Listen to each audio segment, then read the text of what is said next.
right, let's take one last look at your traffic and weather for your ride in on this Friday morning. A couple of different accidents to report. One at Devine near Woodrow, one at Highway 1 near Brickyard, one at Longtown near Clemson, and then one at St. Andrews Road and I-26. Today's forecast going to be cloudy with a chance of pop-up storms later in the afternoon with a high of 82 degrees. Storms rolling through the weekend as well, high tomorrow of 85, and then cloudy on Sunday with a high of 77. That's traffic and weather on the early game.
Nine o'clock on your Friday morning. Welcome in. It is the Extra Point.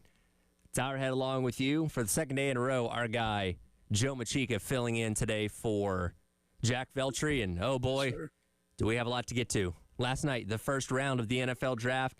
Some surprises, some things we were expecting, some things we weren't expecting, and of course, a local story here with Nicky Manwari, unfortunately not hearing his name called in those first 32 picks. We'll get to all that, but Joe, how are we doing this morning?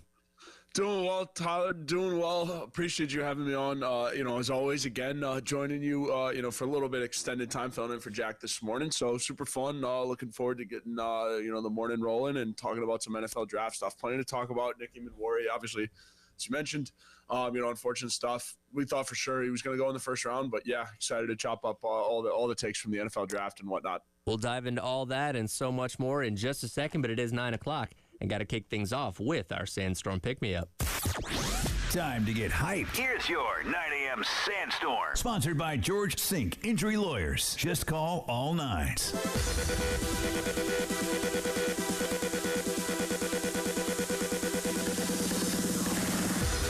It is time for your 9 a.m. Sandstorm Pick-Me-Up, brought to you by South Carolina's largest injury law firm, George Sink Injury Lawyers. If you've been hurt in the car or at work, call George Sink now at 803-ALL-9s. Of course, yesterday we talked about it, hyped it up, and we're fully expecting to hear Nicky Manwari's name called in the first round. It did not happen.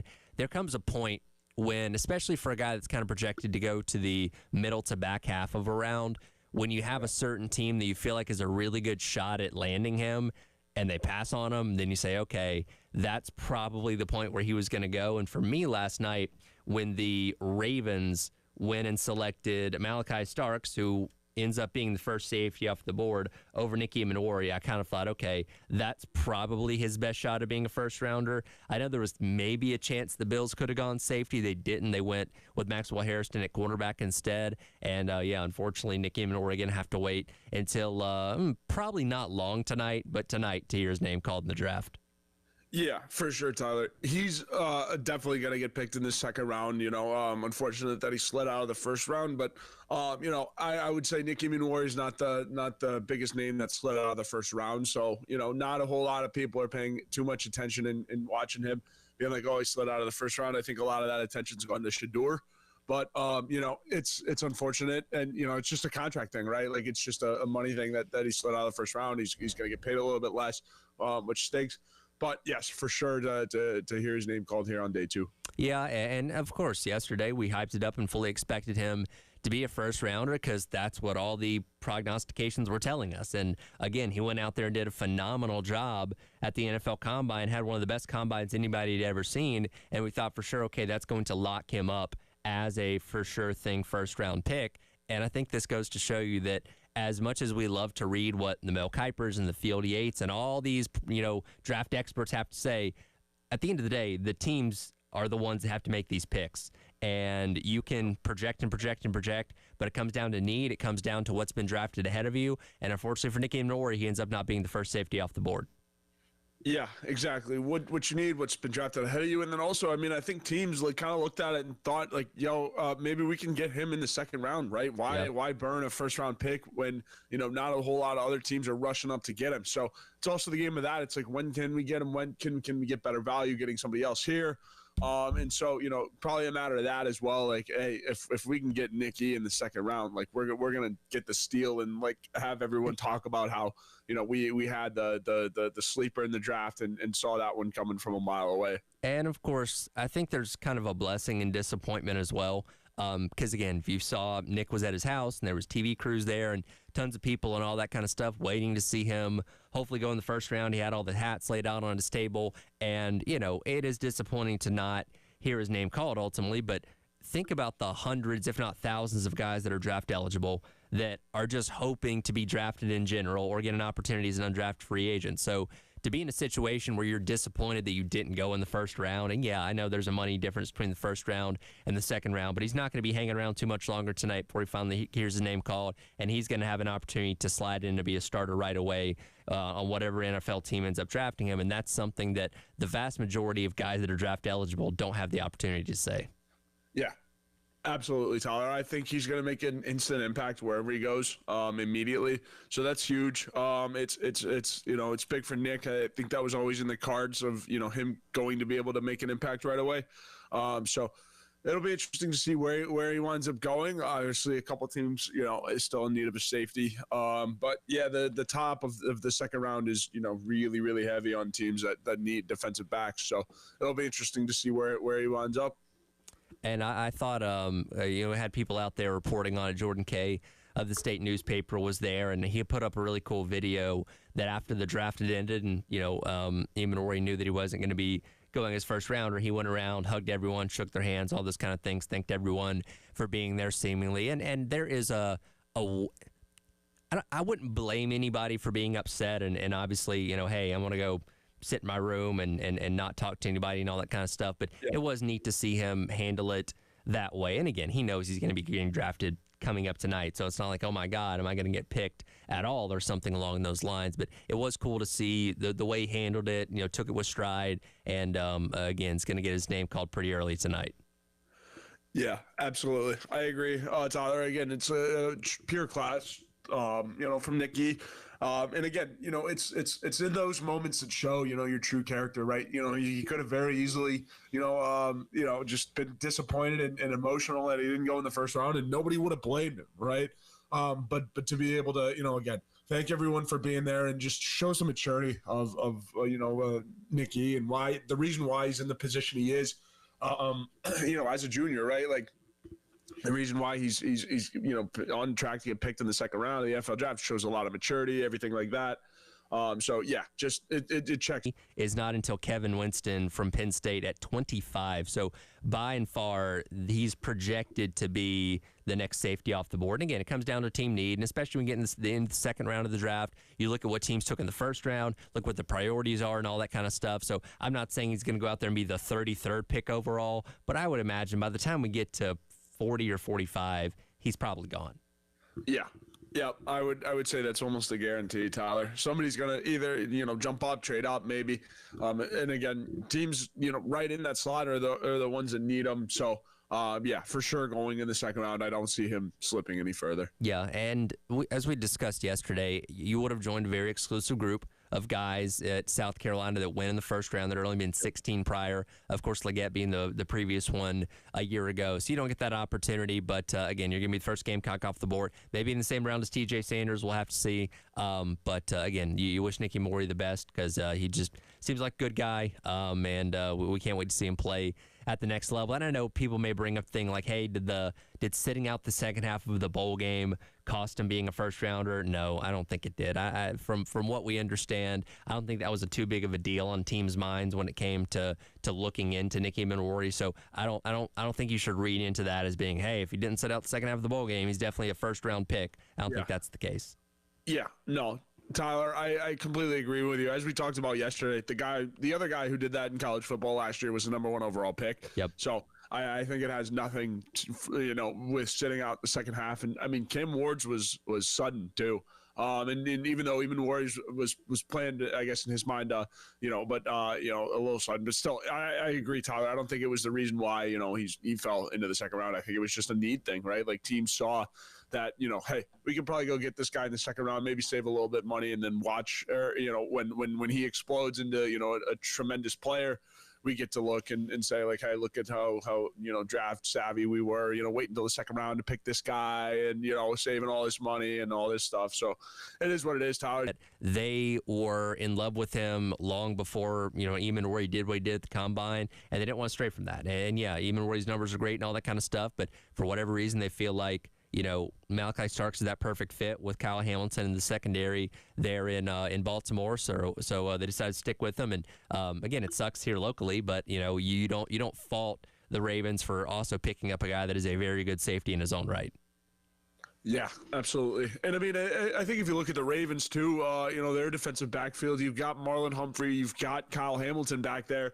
Two guys that are already kind of play similar to Nick E. With they play with length and they play, fly around. You kind of have to add Starks to get a traditional safety in there, like a true safety in that room. So I think Nick E. is a little bit too much of a faceted or multi-tooled player to be able to get into that room and fit perfectly like a glove in that defensive backfield. And maybe John Harbaugh just wanted a George Dog and somebody that's just, again, more of a prototypical safety. Sure. I expect Nick E to go to some team that needs somebody that can go play different positions, like we've talked about on here yesterday, his ability to do so. And that's actually a good point that you bring up, because I think the stat now is Kirby Smart has put 20 players in the first round in his 9 years at Georgia, which is actually more than the 19 losses that he has in his time coaching there, which is an insane stat. But the reputation of the school can also help you out quite a bit as well. And again, Malachi Starks was not the only first rounder for the Georgia last night, which we'll get to here in just a moment. But maybe that was what kind of put it over the edge. Like, hey, we know Eamon Warey's good, but we just know that Malachi Starks comes from this NFL factory at Georgia, so maybe that's the reason why they took him. And again, we don't know that for sure. And again, it's not like Nick Eamon Warey's going to tumble to the fifth round or something like that. He's going to get his opportunity coming up here very, very soon. But Malachi Starks ends up winning the first safety off the board last night. Yeah, absolutely. And again, like it was always, like you said, Tyler, it was probably going to be him, first safety off the board regardless. And then Nick Eamon Warey tested well at the Combine, and it kind of became a little bit of a battle. But these two were 1 and 2, I guess on the big board and best available for safety for the longest time, ever since Nicky declared, really. And Starks was one of the best defensive backs in the game of college football last year. So yeah, no surprises there. And again, wish Nick Eamon Warey the best. He's going to certainly hear his name called in the second round, and hopefully it's sooner rather than later in the second round. Well, that, of course, was our storyline locally here for the first round of the NFL draft, but there were plenty of other storylines. The first 32 picks were cast last night. We'll dive into a lot of those coming up next as the Extra Point rolls along. Tyler Head and Joe Machika hanging out with you on your Friday here on The Game.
With the first pick in the 2025 NFL Draft, the Tennessee Titans select Cameron Ward, quarterback, Miami.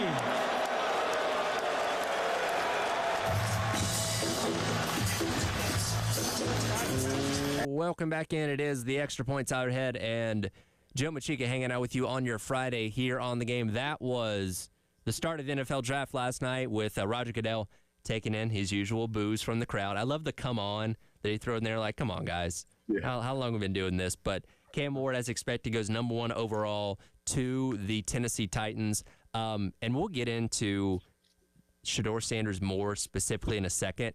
I thought it was so disrespectful that, like, I don't know what broadcast everybody was watching, but, like, on the ESPN broadcast, as, like, Goodell's going up there to make the pick, they're showing, like, a Shedeur Sanders video package. And then as soon as the pick is made, instead of, like, analyzing Cam Ward and doing the interview right away, they go to Schefter talking about the second pick and the trade being made by the Jaguars and the Browns. Like, they just completely, I feel like, crapped all over Cam Ward being the number 1 overall pick last night. Yeah, Tyler, I would firmly agree. There were a lot of things that the NFL, crapped on last night. They were taking shots at the Bears. I mean, rightfully so, being the draft. They were in Green Bay. I get that to a degree. Yeah, definitely. But no, like, there was so, like, I get they get a little fancy with these draft picks, and sometimes there's a lot of extra stuff surrounding it. Like, it took forever to get to the Eagles pick. I know Super Bowl champions, you got to say that, and yada, yada. But just call the name, man. But Cam Ward, the number 1 overall pick. Really exciting stuff. Again, I think Cam Ward's a dog. I think it was Josh Pate or somebody talking about how he was able to go into Miami and take that program over in, a couple days. So I expect him to do the same thing or hopefully do the same thing in Tennessee. Going to be interesting to see, where his career goes. But I think just, talk about a player, really, really, really, really, really, really good quarterback and deserves to go number 1 out of this draft in my eyes. And it's a pretty remarkable story. And they talked about this plenty in the draft last night, but he was a 0-star kid coming out of high school. Yep. Nobody was looking at him, for Power 4 offers or anything like that. And it's because the offense that he ran in high school mainly, but dude goes to Incarnate Word, which I'm sure some people didn't even know was a football school until maybe a couple of weeks ago. Goes there, balls out, gets the opportunity to go to Washington State, balls out there, gets the opportunity to go to Miami last year. And if you remember, he was like the most sought-after quarterback in the transfer portal, and he commanded a lot of NIL dollars to end up at Miami, and obviously goes there, has a really strong season, and works himself to being a case for the number 1 pick. And I think as much as we love to talk about how much of a mess college football is with the portal and NIL and all that kind of stuff, Cam Ward is a perfect example of how beneficial that kind of stuff can be. Because if you don't have the opportunity to transfer as freely as you do now, if you don't have the opportunity to go command a lot of money on the NIL marketplace as a quarterback, I don't know if he's the number 1 overall pick. And sure, he could have found his way to the NFL some other way and could have ended up having a long career regardless. But to be the number 1 overall pick with that kind of journey is pretty remarkable and only exists because of what we have in college football right now. Yeah, most definitely, Tyler. Like, it doesn't happen. And I think, he took advantage of a lot of the boom and oh my goodness, this new transfer portal thing, like with the NIL and making as much money as he did in college. But talk about somebody who was betting on himself, right? Going back to Miami, foregoing the draft, last season, really betting on himself, showing all of the intangibles. Again, like I said, doing what he did at Miami, taking that program over.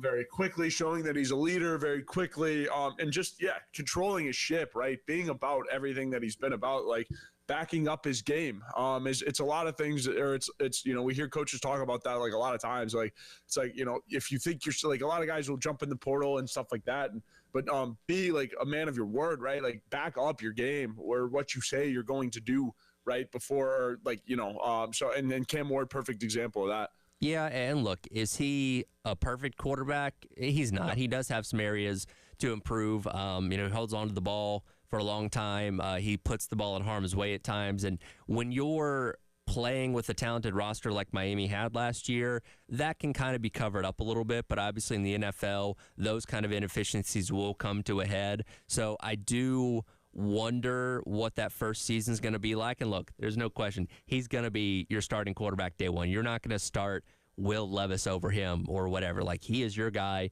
and you're going to ride with him. I just hope, and this is a problem that a lot of quarterbacks run into. We talked about this yesterday when it came to bust. Like, Mac Jones was failed by his organization. Now, if he goes anywhere else, maybe he ends up being a solid quarterback. I don't know, but I really hope that the Titans just not having enough talent around him don't end up dooming Cam Ward before he really gets an opportunity to prove himself. Yeah, most definitely. And again, you got to get some some more help, some offensive line. I expect the Titans to go offensive line heavy, defensive line heavy these next couple of days. But yeah, would expect him to be the day one starter again. The Will Levis experiment has gone and passed. I don't know if that was ever much of a plan to begin with. We got a lot of memes out of it though. Yeah, right. Mayo game day be delicious, Tyler, right? Like mayo, we were talking coffee off air. Like putting mayo in coffee's crazy. I couldn't imagine. Understand, and that's the Will Levis experience in a nutshell for you there. Yeah, and again, the funny faces and his expressions when he was throwing interceptions were great, but obviously it doesn't translate to good play on the field. So we'll see what Cam Ward does, and we'll obviously see what the Titans do with the rest of the draft. After that is when things really started getting interesting, because with the second pick, this happened. We have a trade. The Cleveland Browns have traded the second pick to the Jacksonville Jaguars. And with the second pick in the 2025 NFL Draft, the Jacksonville Jaguars select Travis Hunter, wide receiver, defensive back from Colorado. So we went into last night's draft with all 32 teams holding their rightful place in the first round of the draft for the first time in the modern draft era. But we knew there was going to be some trades, some chaos was going to happen. It didn't waste any time as the Jaguars trade up with the Browns to take the number 2 overall pick and end up selecting Travis Hunter. Again, generational talent, being able to play both sides of the ball, and excited to see him play down there in Florida. But I couldn't help but think about being a Browns fan. And I'm not a Browns fan, but if it put myself in their shoes for a moment. And it's really funny. I don't know if you're familiar with the YouTuber Sir Yacht. Yes. Who he does a lot of like food related content. Yeah. Good follow. I enjoy watching his stuff. But last night he put out the tweet, and I'm trying to find it, but he basically said, "Man, this is a layup. Browns going to get Travis Hunter easily at number 2. Generational talent. So excited. Go Browns." There's no way they can screw that up. And in true Browns fashion, they did indeed screw that up. Now, again, they got Mason Graham, who's a very good defensive tackle from Michigan and could very well go on to be a great NFL player. And we'll see what that extra draft capital they got from the Jacksonville Jaguars ends up netting. But, man, missing on Travis Hunter, giving that pick away, that's got to sting a lot in Cleveland this morning. Yeah, I think the whole fan base in Cleveland thought they were going Travis Hunter. It was the whole it makes too much sense kind of movement, and Jacksonville trades up, goes and gets themselves Florida kid number 1 from Travis Hunter, but bringing him back home, I think it was bigger from Jacksonville, and did Cleveland not think they were going to take Travis Hunter or something? I don't.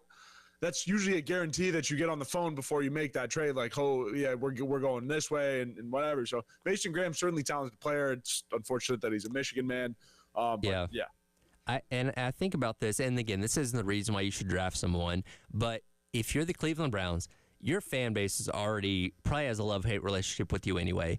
You're not selling out games. You've obviously had the Deshaun Watson thing going on. Getting a generational talent just generates buzz for your team, man. You got the opportunity to sell more season tickets. You got the opportunity to be one of the headlines of the offseason of, man, what's Travis Hunter going to do in Cleveland? What side of the ball is he going to play on the majority of and all that kind of stuff? And you willingly gave that up to the Jaguars, who, again, I'm excited to see what he does down there. And, again, Trevor Lawrence coming back from an injury. How's he going to factor in at wide receiver? What's he going to be able to do at DB? I'm very excited to watch Travis Hunter play because he's appointment television, and Cleveland gave that up.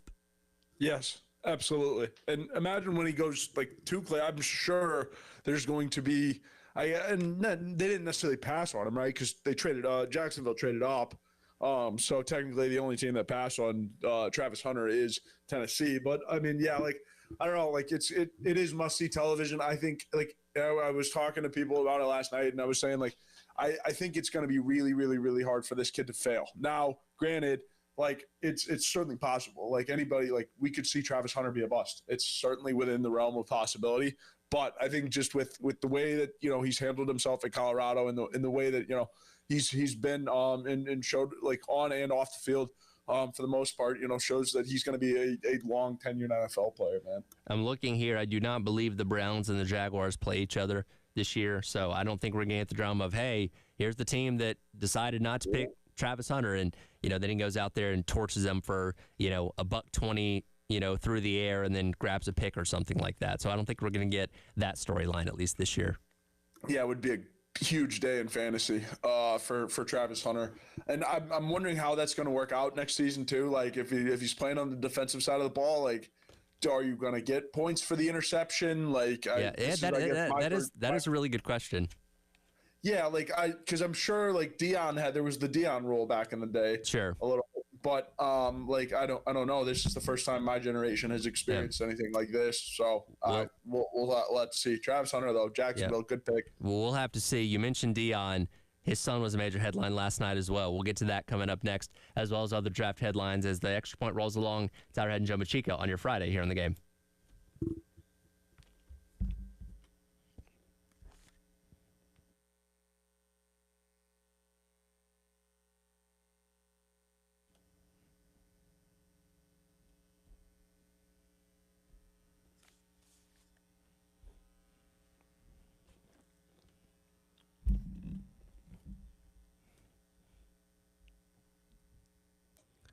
Oh, Tyler Head here for our friends over at Twin Peaks, right down the street from us here in the Vista. We've been talking about the NFL draft and the first round last night.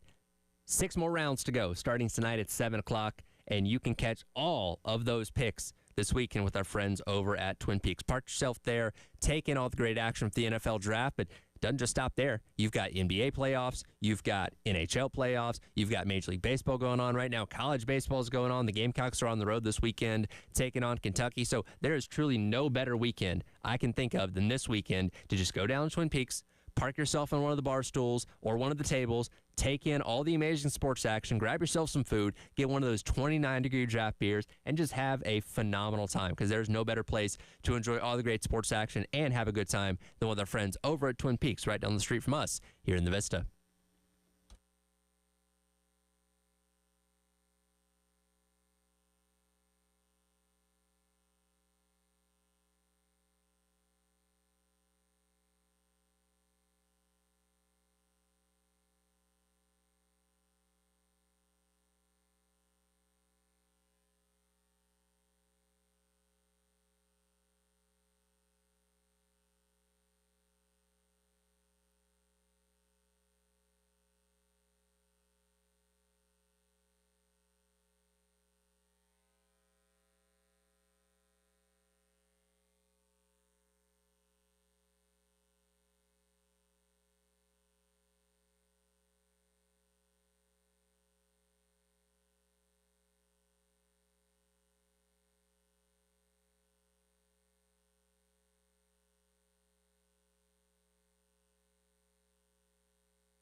Welcome back in.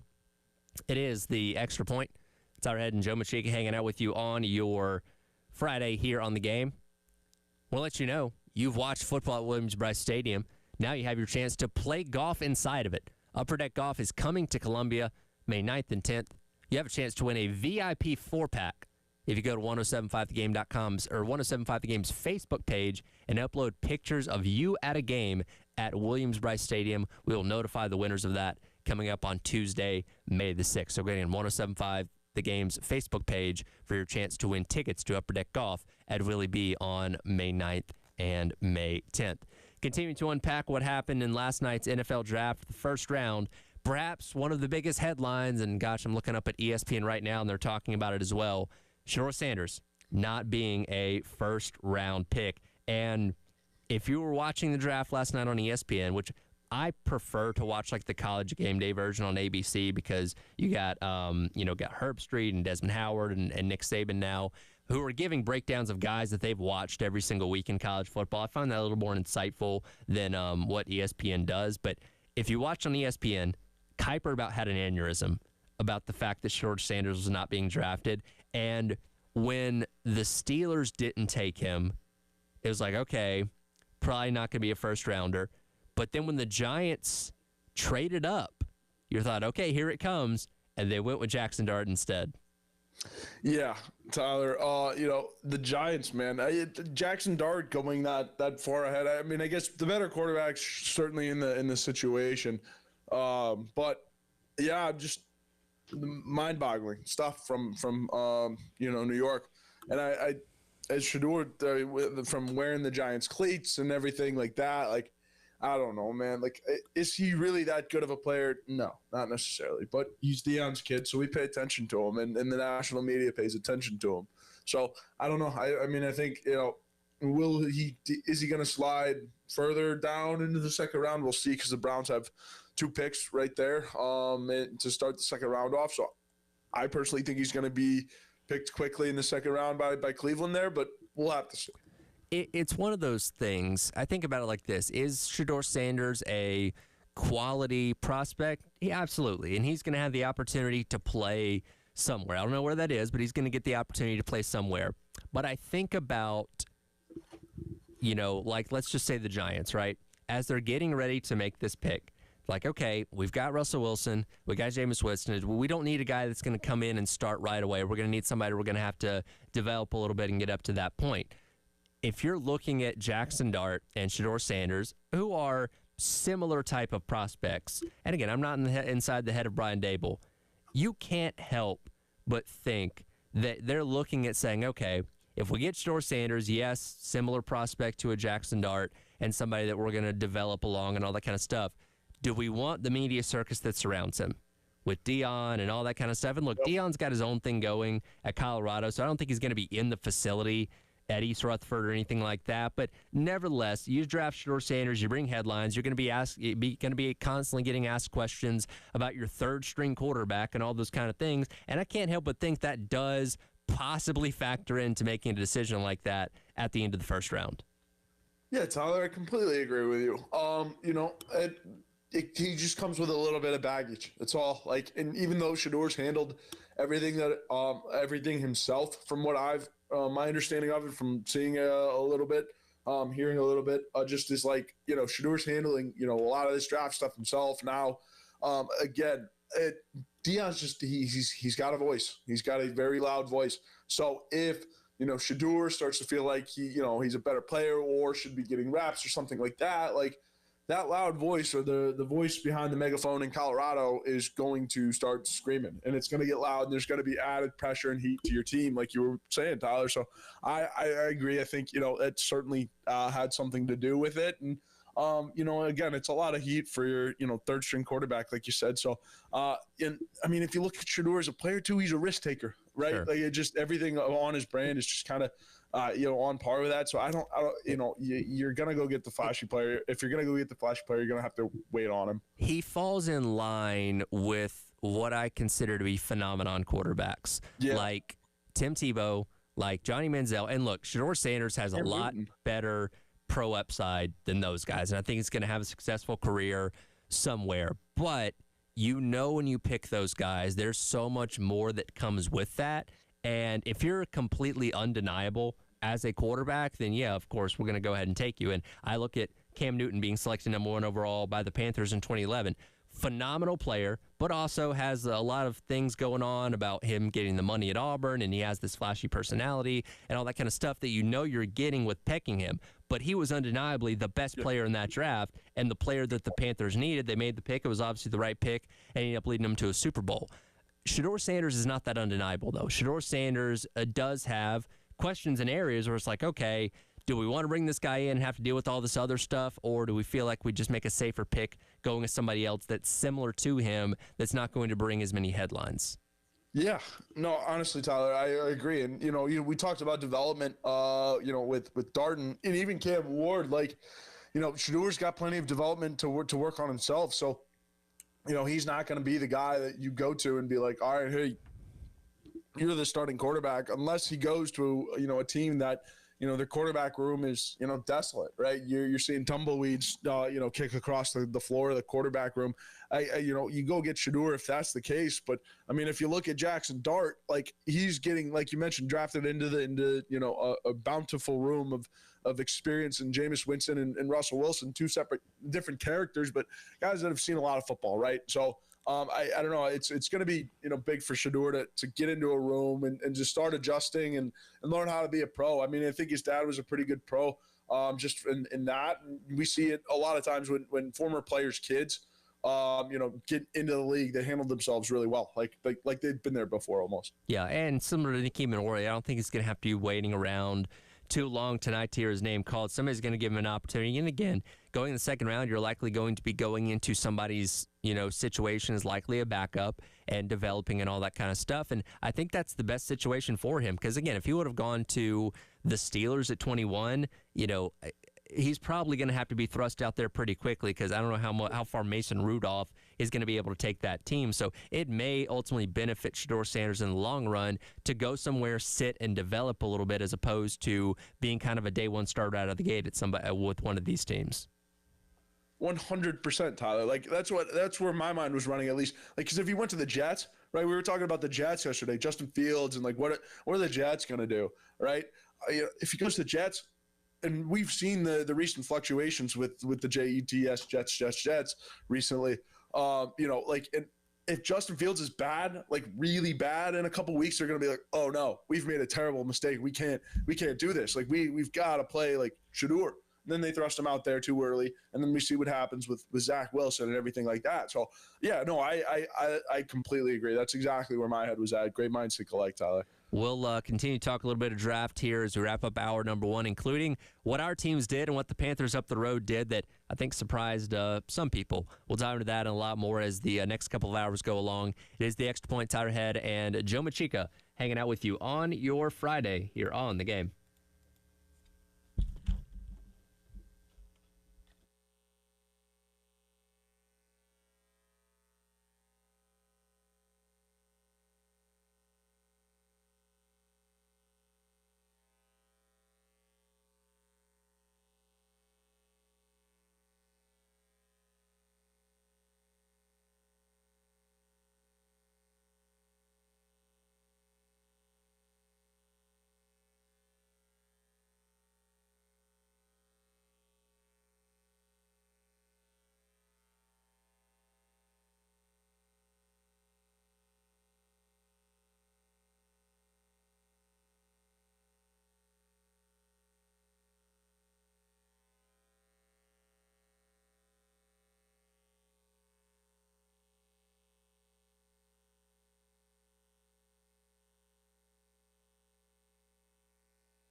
Welcome back in. It is the Extra Point.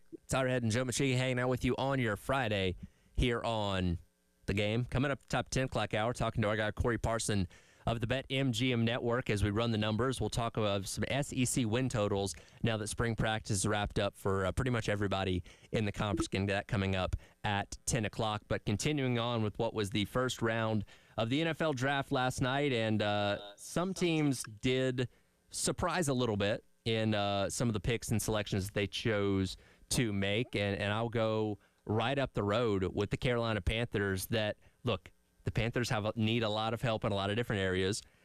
I like Tetairoa McMillan as a wide receiver. I don't know if that was the smartest choice to make in the first round because they definitely need a lot of help on defense. But now you have a 6'4" receiver for Bryce Young to throw to. Yeah, Tyler, I love it how, Carolina seemingly surrounding their shorter quarterback with humongous wide receivers, right? You look at XL has, I guess a roommate in the wide receiver room now, two young studs that can develop, and Bryce Young has some help now. So I thought it was a little funny that they picked another tall receiver, right? Because Bryce Young is a little bit on the shorter side, but again, helps with the target range, man. Really, really surprising pick, I guess, with wide receiver and everything that you have blossoming with Leggett. But man, what a future that's going to be in that wide receiver room if you can find a way to hold on to both of them. Yeah, the question becomes for McMillan, and they broke this down in the draft last night. He had trouble separating when he was at Arizona. And again, he's just a 6'4" guy, so he was towering over a lot of those DBs to make some of those contested catches. And, as we talk about, when you transition to the NFL, those gaps close pretty quickly. So what you were doing in terms of dominating guys at the college level and playing in the Big 12 may not be the same way in the NFL. We'll have to see. But again, I don't fault them for trying to build around Bryce Young a little bit more, and I'm not a Panthers fan necessarily, but I saw a lot of their fans clamoring for something on the defensive side of the football instead. But, hey, we'll see what they do with the rest of the draft. Yeah, I was going to say, Tyler, I would think the rest of the draft is going to be defensive. But, hey, look at Carolina, man. I think they're slowly building something, and the way that they finished off last season was great. You ended it on a high note. Bryce Young was able to come back in, have a little bit of a redemption, which I think everyone was kind of happy for. It's hard to hate, Bryce Young and everything that he had gone through from being on the top of the mountain down to, the depths of losing in the NFL with Carolina. But see the way that they, kind of finished off the year and now getting Bryce Young more help, it's good to see. And, again, we'll see what they do with the rest of the draft. But kind of getting to our teams here, one of the more surprising things in the first round was the fact that Tyler Warren was not the first tight end off the board. Instead, that goes to Costa Loveland to your Chicago Bears. Saw a lot of debate back and forth on this. Tight end was an area that they needed to address. And I asked you this last night. How do you feel about the Loveland pick? All right, so Colson Loveland, obviously upset, because he's a Michigan man growing up in South Bend. So sure, personal bias there, but I don't know. I think the Colson Loveland pick, the scout has to have been better than the Tyler Warren scout. It really you have to have seen something different, or longevity-wise, or something that you liked more that you think Loveland's game is going to translate to the NFL better than Warren's, which, I can kind of see a little bit because Warren's a bigger kind of blocking first kind of tight end. Like those guys, tend to get dinged up a little bit, tend to be, more fragile, more surface area to get dinged up, I guess. But I don't know. Certainly a surprise. We all thought it was Warren. If Genty would have fallen to the Bears, I thought that was the pick. But you certainly weren't going to have to trade up. There weren't very many needs that you needed to trade up for. So at the very least, I'm just glad they didn't trade up. Well, some history was made last night by my favorite team. Yep. Believe it or not, for the first time in organizational history, the Atlanta Falcons selected a Georgia player in one of the first two rounds. They got Jalen Walker at 15, and this has almost become like a running joke with Falcons fans, like, hey, you got this NFL talent factory in your backyard and you refuse to pick there. And to the point, I think I brought this up yesterday, I'd seen a lot of mock drafts that projected like Mykel Williams or Jalen Walker to the Falcons. And I was like, well, go ahead and scratch that because there's no way they're going to make that pick. And lo and behold, they finally did it. They got Jalen Walker at 15 last night, much to the shock and surprise of so many people. Yeah, Tyler, I think I texted you like almost right away. Like that was huge. Keeping a dog in the backyard, and It's huge. Just because Walker's such a talented player, right?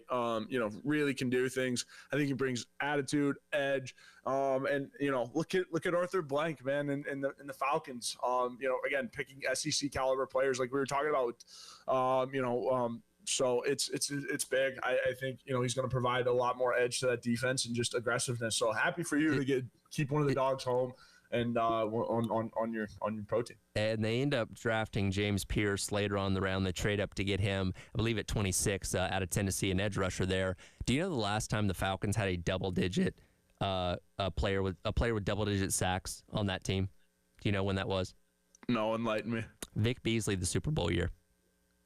Wow. It's been almost a decade. The pass rush has been a consistent issue for that team, and it's been for a while, and they just have not addressed it early on in the draft. So, and again, a lot of people like myself have been down on the Falcons for years. I've not seen so much positivity with that team like I saw last night because people are like, you finally addressed a need, which I thought it was also funny. Terry Fontenot, the GM, apparently there was a picture circulating on Twitter of his house yesterday afternoon. Like, hey, Terry, if you don't make this pick, we're coming for you. So people are like, oh, we finally scared him into doing his job, right?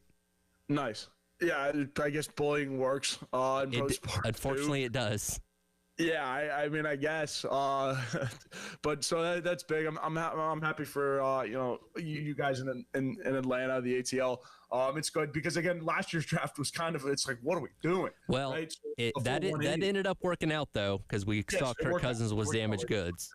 Yeah, it's big. But yeah, addressing a need's huge. Like it took forever for the Bears to finally start doing that. So yeah, I'm happy for you, Tyler. It's a good feeling on draft night when your team addresses needs. We'll talk plenty more draft stuff as the morning goes along. Again, coming up next, we'll dive into the numbers with our guy Corey Parsons of the BetMGM Network as we look ahead to SEC win totals. It is the Extra Point. Tyler Head and Joe Machiga hanging out with you on your Friday here on The Game.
All right, welcome back into the Extra Point here on your Friday on the game. Getting you set for the weekend, and as we do each and every Friday at 10 o'clock, it is time to run the numbers with our guy Corey Parson from the BetMGM Network. And Corey, I imagine this weekend in particular, a very particularly busy time in the betting world. You obviously have the NFL draft going on. First round was last night. NBA playoffs going on, AHL playoffs going on. Whole lot of things people, I'm sure, are wanting to get involved in when it comes to making sports wagers. Yeah, a lot of stuff going on. Obviously, the NFL is always king. Draft night is going to be draft night and draft weekend. Like I mentioned last week, it's not really a night or the time that the sports books do big numbers. So really, it's a time where sports bettors got to lay that heavy juice, as we talked about earlier, and then we'll get up and actually end up talking about in a few minutes as well. The sharp money definitely rules this time of year. If you can get ahead of some of these things, you can get the best of the number and probably the best of the juice before some of these numbers move. As far as NBA and NHL, listen, it's fun. People get into it. I'm being 100% honest with you, Tyler. It's nothing like what happens on Saturdays and Sundays in the fall. That's when the real money pours into the sports books, obviously, NFL Sundays and college football Saturdays. So definitely happy to be able to chat with you and get it going as we start to look towards the future. Well, of course, we just wrapped up spring football here at South Carolina. The spring game was now a week ago. Crazy that time moves that fast, but most SEC programs have wrapped up their portion of spring ball at this point, and now we look ahead to 120 some odd days from now when we're going to be actually starting the season coming up in August and in September. And I want to kind of look at some of these win totals that BetMGM has for the respective teams in the SEC. I want to highlight a couple specific ones here. And we'll start off on the Plains with the Auburn Tigers. Year number 3 for Hugh Freeze. Both seasons, 2 seasons at Auburn so far, 6-7 and 5-7. Only made one bowl game so far. This is very much a pivotal make or break kind of year for Hugh Freeze, with a very impatient fan base out there at Auburn. They bring in Jackson Arnold out of the transfer portal from Oklahoma, who was very much kind of in over his head, it seemed like last year. Didn't have a lot of help around him, but is thought to be in a better situation out there at Auburn. And again, they're going to need to have a lot of things go right for them this season. Obviously, they're going to have to take on Georgia. They're going to have to take on Alabama. They do not have an easy schedule, and currently sitting at a win total of 7.5, which I don't think, if they're below that, I don't think that's going to satisfy that fan base too much. No, Hugh Freeze is definitely one of the coaches that comes into this season, Tyler, on the hot seat. But it's interesting, that number opens up at 7.5, and it's heavily juiced to the over. That means the sharp money feels as if Auburn is going to have a good season this year. That number right now in BetMGM is sitting at -165. So it's tons of money coming in on Auburn Tigers to at least win 8 games this year.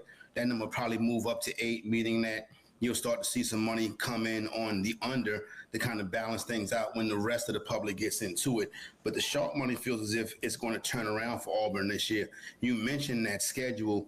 Well, they get Georgia and Bama at home, and they do go to Texas A&M and Oklahoma. But for the most part, sharps are thinking that that's a very manageable schedule, and they'll have a bounce-back season this year. So with that number heavily juiced to the over, an 8-win Hugh Freeze Auburn team will be a team that will be in the bowl game this year. That's what the numbers are saying as far as the sharp money in Las Vegas. One team that I think is going to be getting a lot of buzz, especially get closer to the season. I'm going to be interesting to see if they're ranked in the top 25 when the season begins, is the Florida Gators. And now I go back a year ago, we all thought Billy Napier was dead in the water. We thought there was no way he was going to survive the season. They had the hardest schedule on the face of the earth, and the month of November looked like they weren't going to win a single game. They pushed Georgia to their limit. DJ Lagway got hurt in that game. They beat Ole Miss. They beat LSU. They really turned things around in the back half of last season. And you have a guy in DJ Lagway, similar to Lenore Selge here at South Carolina, is getting a lot of like Heisman buzz and being thought of as one of the better quarterbacks in college football this upcoming season. Despite that, and despite the fact they're returning a lot of other talent around him as well, the win total is only sitting at 6.5. Yeah, win total sitting at 6.5, and guess what? Juice to the over at -170, pushing up close to $2. So the sharp money definitely, and the reason why I preference the sharp money is because the casual bettors are not betting into this right now. This is the big wigs out in Las Vegas, and now you got to include New Jersey in that are betting into these numbers and push the juice all the way up to -170 on an over 6.5. As you mentioned, Billy Napier did turn the season around last year. We all thought he would be gone. A couple months later, you look around and he's pushing Florida closer to where they want to be. So he gets another shot to come back. Now the schedule this year is still tough once again. They got to go to LSU, Miami, and Ole Miss. They're home versus Texas, Georgia, Florida State, and Tennessee. I mentioned Florida State because that's a rivalry game. But here's the truth of the matter is this. If they can navigate the schedule, Tyler, they're going to be in the mix for the college football playoff. Yeah, and it's still crazy to think that South Carolina is not playing Florida after doing that for the, basically the past 30 years, and not this past season, not going to see them this year. And, the soonest would be obviously 2026. But with that, I think we're missing out a potential great quarterback battle with Lenore Sellers and DJ Lagway. Again, two guys that have kind of been compared in a lot of ways, to each other. And obviously, if they were to both make the SEC championship game or the college ball playoff, they'd be able to see each other. But definitely, again, still weird not seeing Florida on the schedule for South Carolina in another season like this year. Yeah, definitely something the fans been used to for so many years now. But that schedule will flip and turn around. And there's going to be some good matchups coming up. So hopefully it won't be too much of a disappointment. Again, talking and running the numbers with that guy, Corey Parson of the Bet MGM Network. We now move on to the Georgia Bulldogs, who once again this weekend are losing a lot of talent to the NFL. Obviously, Carson Beck, their quarterback for the past couple seasons, has since transferred to Miami. Still debate on exactly who's going to lock down that spot. Gunnar Stockton leading the way right now, but Ryan Puglisi is pressuring him. They've gone out in the transfer portal. They got Zachariah Branch out of USC, or out of Southern Cal.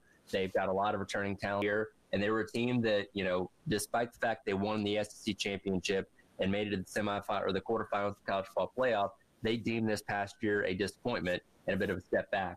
Right now, currently sitting at 9.5 as the same schedule from a year ago. They're still going to have to take on Alabama. They're still going to have to take on Ole Miss. They're going to have to take on a much better Florida team, Georgia Tech team that took them to the limit, in the rivalry game at the end of the year. And I don't think anybody expects them to get through this schedule flawless again. So 9.5 for their win total. Yeah, 9.5 juiced to minus 190. Now, this is where this may sound like a pump fake because you mentioned that schedule at Tennessee, at Auburn, that people like, and then they still have the rivalry game. They got the Texas game. They got Florida, Ole Miss, and obviously Alabama coming to their place as well, and they go to Tennessee. Listen, Tyler, this is a gauntlet. And if you don't know who the quarterback is going to be coming into this, it's going to make things even more difficult. But nonetheless, the Sharps out in Vegas got the number juiced to minus 190. So they expect at least a 10-win season. This one is the one right here where I would try to hit the under. Not to say that they're going to win 7-8, but hit the under, coming at some plus money on this one. If it stays at 9, now the number could hit 10 by the time the rest of the public jumps on it. And in that case, I may definitely hit the under. That number should even out, especially if it goes to 10.5. But this could be a pump fake right here where you could see some of the Sharps in Vegas boosting this number all the way up, get it pushed up to 10, 10.5, and then come back and hammer the under. One more team here that I want to hit, another team that was in the mix for the college football playoff last year and was kind of grouped there with South Carolina and Alabama, just being on the outside looking in when the final polls came out. Ole Miss, who a season ago kind of had this almost last dance mentality to them, right? Where they brought in a ton of talent from the transfer portal, had a lot of guys returning like Jackson Dart, and thought, hey, we're going to be one of the most talented rosters in the entire country. We're going to make the college football playoff. They obviously lost some questionable games to Kentucky, lost to Florida late in the season, and just did not do enough to put themselves in a position to make the college football playoff. But as we know, the money out there in Oxford is flowing around pretty well. They've gone out there. They've got a ton of more transfers. They got Austin Simmons stepping in at quarterback, somebody they're very high on taking over for Jackson Dart. However, despite all that, that one total taking a little bit of a step back, sitting at only 8.5. Sitting at 8.5, and the sharp money is all over it. The juice is already up to minus 200, meaning you got to bet 200 to win 100. So that number is going to move up to 9.5, and more than likely even out at that point. And you'll get 110 on both sides, and it'll probably get juiced up again. Schedule crazy. They got LSU at home. They get Florida at home. They get Carolina at home. And they got to go to Georgia, got to go to Oklahoma. So it's going to be interesting. This is the one right here that I really don't have a read on right now. But at that minus 200, at where it currently sits, that number is going to bump up by the time the general public gets involved with it.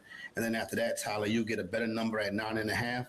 And that's still a sharp number right there. It would be hard for me to bet the over on 9.5 on Ole Miss with the schedule they have coming into the season. And you've obviously been doing this for a while. And in today's world of college sports, the transfer portal is obviously chaotic in both December and in the spring portal window like we're in as of right now. Does it make it harder to come to some of these win totals, especially this far out when you've had so much movement of talent across the entire country into different teams? Those dudes that set these numbers, Tyler, they have the inside track on what's going on. They know where the transfer is going to go. They know where the NIL money is going to go. It's their job to beat the public. Now, the sharps can hit on it early. They're really trying to take the money from the square bettors, guys like me and you and the listening audience. And that's why I'm here to try to get you on the right side of these numbers right now. It's just like a thing what's going on right now with the NFL draft. You see where these numbers are at? Mm-hmm. They know what's going on before it even happens. They're in close with agents. Now they're in close with NIL agents. They're in close with the programs, and that's how they set these numbers. He is Corey Parson of the BetMGM Network. We run the numbers with him each and every Friday, and we'll have some more numbers to break down this time next week. Appreciate it as always, Corey. No doubt, my man. I'll holler at you. It is The Extra Point. We'll continue on in your Friday, myself and Joe Machika here on The Game.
Welcome back in. It is the Extra Point.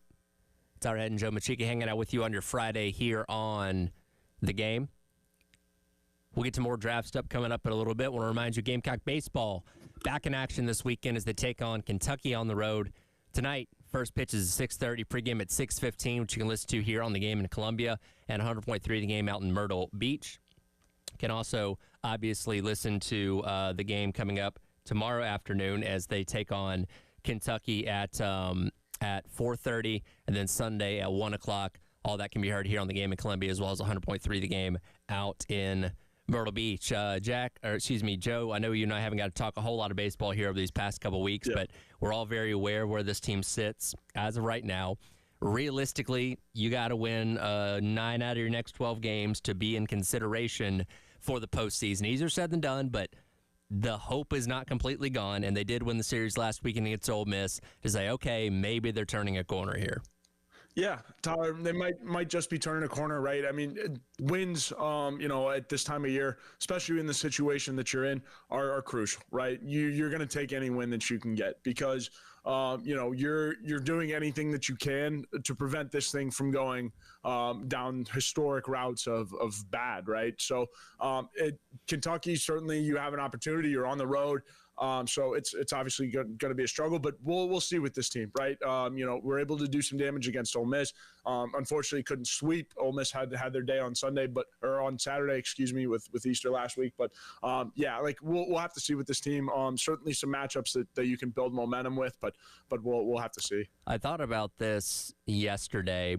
There's two avenues here. You can either win roughly 9 or 10 more games in the regular season and make the postseason that way, possibly, because of how strong the SEC is. Or you can just go on a heater and win 5 games roughly in 5 days in Hoover, because now the SEC tournament lets everybody in because you have 16 teams. And I was debating back and forth, what is the more likely thing? Because both are very hard, and I don't think either one is going to happen. But what is the more, I guess, feasible avenue this team could take if they were good enough to do that? See, Tyler, I'm going to take Hoover here, even with regards to, the history of this program in Hoover, just because I think, going through the gauntlet of the SEC weekend, the grind of just, the regular season and coming to a close and how bad you've been during the regular season and just all of that talk surrounding you. It's harder to win week in and week out in the SEC, I think, than it can be to, just wake up on a heater and just, put everything behind you. And again, I know that this program has its, skeletons in the closet, if you will, in Hoover, plenty. But last year you saw some life a little bit. So maybe there's something in the water there now. Maybe, but I don't know. Maybe because when you're playing, there's no better money to play with than house money, Tyler. So in Hoover, you're certainly going to be playing with it if you want to be playing more baseball. Yeah, that's a fair point. And look, this team would need to have good, consistent pitching over 5 days if they want to make that happen, which is again been a struggle for them at times or through a large part of this year. But, man, if you can have Stone and McCoy throw like they did this past weekend, Jarvis Evans, who has done really well, has struggled in some starts in the SEC, but if he can pitch the way he pitched early on in the season, and then you have a guy like, Susi, who pitched really well the other night against North Florida, if those guys can go out there and give you their best performances, and we'll see if SQ is going to be healthy by then maybe you have a chance, right? And obviously need the bats to wake up. It's been up and down when it comes to the offense this year. The other night, 1 of 12 with runners in scoring position, which has been a consistent issue with this team. I think you're right. I think Lightning's going to have to strike. But, man, if you can play your best baseball, Hoover might be your best bet. Because, again, between going on the road, you have to take on another ranked team at the end of the year with LSU. I just don't see – because you're going to have to sweep at least one of these series. And you never want to be in a position where you say we have to sweep somebody. Yep. Because baseball is just a funky sport, and that's a very hard thing to do. Taking 2 out of 3 is obviously the goal, but having the objective of, okay, we got to go in this weekend and win all 3 of these games, very hard to do. So I don't know if that's going to happen. Again, maybe Magic can strike in Hoover and then go on a run, and I think our jaws will be on the floor if that happened, but nothing's impossible, I guess. Yeah, exactly, Tyler. Jaws would be firmly planted on the floor if that happened. But again, I wouldn't put it past them. Again, there's been something in the water in Hoover. There was last year at least, but they're going to have to do something incredible if they want to be playing more baseball. This season is just, it's been a disappointment. And there's no real or no real other way of saying it, right? Like it hasn't been great, and you kind of want to take your lumps on the chin and get back on the recruiting trail as soon as possible. And it's been disappointing because we set the expectations so high.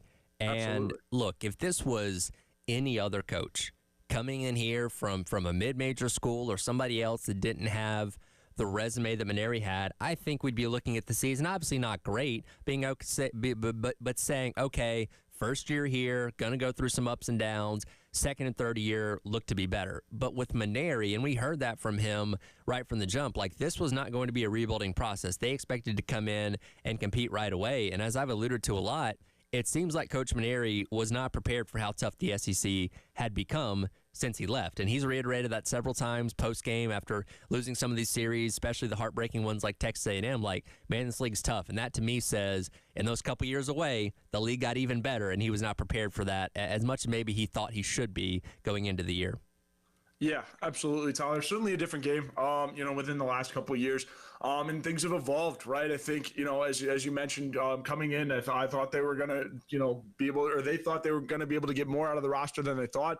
And again, you've had the injuries, the whack injuries, Dylan Eskew straining a pectoral muscle, getting hit with a foul, right? That's funky stuff that just kind of happens. And, it's been one of those seasons where, again, you come in, you think it's going to be one way and it's just not. And so you wound up, almost you're in a rebuilding state at this point. So you're going to have to go into the offseason treating it like a rebuild. And so it's just unfortunate that's the way it has gone. But yeah, to your point, Tyler, I don't think Maneri, was necessarily ready for how tough this SEC was going to be. Everybody else kind of saw how reloaded and restocked everybody else was. And then here comes South Carolina just kind of looking, I guess, the rebuild was evident from the jump. It was going to be necessary, but Sure. as you mentioned, the expectation wasn't the rebuild at all. And look, the last couple of years under Coach Kingston, while sure the team wasn't as good as people thought it needed to be, they're still making the postseason. They went to the Super 2 years ago. Like, they were still good, and most, I'd say 95% of programs on the country would have accepted where they were and continued to ride with that. But the expectation that South Carolina needs to be better than that and be in the mix for Omaha every single year and all that kind of stuff is why they obviously made the change. And you brought in a guy that had been to Omaha, won national championships, and all those kind of things. And again, I just think this year is kind of a reality check more than anything else. And again, you have to put your faith in an experienced coach who's been doing this for 4 decades to say, okay, here's what I learned in year number 1. We have this transfer portal. We can go out there and get any talent that we want. Let's go out there and do this and build a better roster. And you have your KJ Scobies, your Bo Hollands, these young guys that are going to be fixtures for you for the next couple of years. What can you do around them to add the talent that you need to compete at this level is going to be the big question. Yeah, absolutely. It's going to be, not Terry Rooney's first real test because he's been recruiting elite talent all around the country. But first real test at South Carolina to really build this roster up. Terry Rooney brought in with Maneri to really build the roster and recruit within the state, right? Keep in-state talent home. Obviously, a bunch of your in-state prospects that you were supposed to get up this year, went to the MLB draft, which happens from time to time. But yeah, this is going to be Terry Rooney's first big test, and I'm excited to see just what exactly he can bring to South Carolina, especially when you factor in the transfer portal as well. I know Maneri had mentioned that's something that he's not as experienced with, especially being out of college baseball. So this is going to be Terry Rooney's first real test at South Carolina, and looking at his history and things he's been able to accomplish in other places, I think this fan base should be excited for this offseason and maybe what this coaching staff is going to be able to accomplish. Yeah, I think most fans that were going to go into next year with a little bit of kind of that grain of salt approach of kind of wait until you see it. Because, again, this entire offseason, and look, we're guilty of it too because we were riding the hype train as well, that it was all, hey, man, everything sounds good. It sounds great. This guy knows what's up, and we're going to be successful. And unfortunately, in the SEC at least, that has not been the case. And, again, you still got 4 more series to maybe turn things around and go on some kind of miracle run. I'm not putting my eggs in those baskets, but crazier things have happened, especially in the sport of college baseball. But, yeah, again, year number 1 underwhelming for Maneri. We'll see what the future holds. Yeah, absolutely, Tyler. Most definitely at this point, you take your lumps and go home and try to play with house money from here on out. Like I said, no better money than house money this time of year in college baseball. So, yeah, take your lumps, go home and try to rebuild and move on to next season if you can, if it gets to that point. Transfer portal is still open in college football, at least towards the end of this day when it comes for the spring cycle. Got some news yesterday on a couple of Gamecocks departing the program and trying to find some playing time elsewhere. We'll hit that coming up next. It is the Extra Point. Tyler Head and Joe Machika hanging out with you on your Friday here on The Game.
Welcome back in. It is the Extra Point. Tyler Head, Joe Machi hanging out with you on your Friday here on The Game. We'll get into some transfer portal stuff here in just a second, but quickly, got to get to Who Sprung a Leak, brought to you by our friends over at American Leak Detection. And ahead of the NBA playoffs, first round of the Western Conference first round. Grizzlies last night fall to the Thunder 108-114. I do need to give them credit because the Grizzlies fell by 51 points in game one, 19 points in game number two. So the fact they only got beat by 6 last night is actually kind of an improvement, but the series is over. We can go ahead and say that right now. They're not winning it. So out of all the teams in the NBA playoffs, I think they've sprung a leak, perhaps worse than anybody. Yeah, I would think so, Tyler. NBA playoffs, best time of year. These guys actually care a little bit more, and they're giving it their all. John Morant got dinged up last night, and they still won by that many points. So it's one of those things. Well, and Josh said they were going to lock in after getting embarrassed in game one, and they've gotten better, but they still haven't found a way to win yet. Yeah. I mean, Memphis and I don't know, firing their head coach too. They've got a lot of issues. A lot of weird things going on just around the NBA in general with coaches getting fired and those kind of things. But yeah, Memphis should be exiting the playoffs coming up tomorrow with game number 4 in that series against the Thunder. Diving back into football now, Gamecocks. Obviously, a week removed from spring practice ending with the spring game last week, and we know Beamer talks about it all the time. You have these exit interviews or spring sit-downs, whatever you want to call them, where he kind of lets players know where they stand, saying, okay, here's what we've seen you out of the spring. Here's where we think you're going to be in the fall, depth chart, whatever it may be. And one of the glaring things from last week's spring game was obviously the way quarterbacks were used in that game. You had the black team with Sellers, Air Nolan, and Cutter Woods, and they split up those reps pretty evenly. But the Garnet team was interesting because you had Luke Doty and Dante Reno as the only 2 scholarship quarterbacks, and Luke Doty played a majority of that game. And that, to me, said a lot about where I felt like Dante Reno was standing. And I even proposed it the other day, hey, if somebody's going to transfer out, it's probably going to be him. And lo and behold, yesterday, that does indeed come true as Dante Reno's hit the transfer portal. Yeah, absolutely. Dante Reno hitting the portal. Class kid, and hope he finds a good landing spot. But yeah, it was a crowded QB room. I thought there was maybe a chance that he stuck it out, and this move would happen, in the springtime next season. But again, good for Dante getting a fresh start. I would think this fan base wishes him the best. But yeah, the reps were a little staggered in that spring game, and then Woods was able to show what he was able to do, and Woods was also brought in. With the help of Mike Shula as well. So the new OC sticking with his guns there and, rolling with it.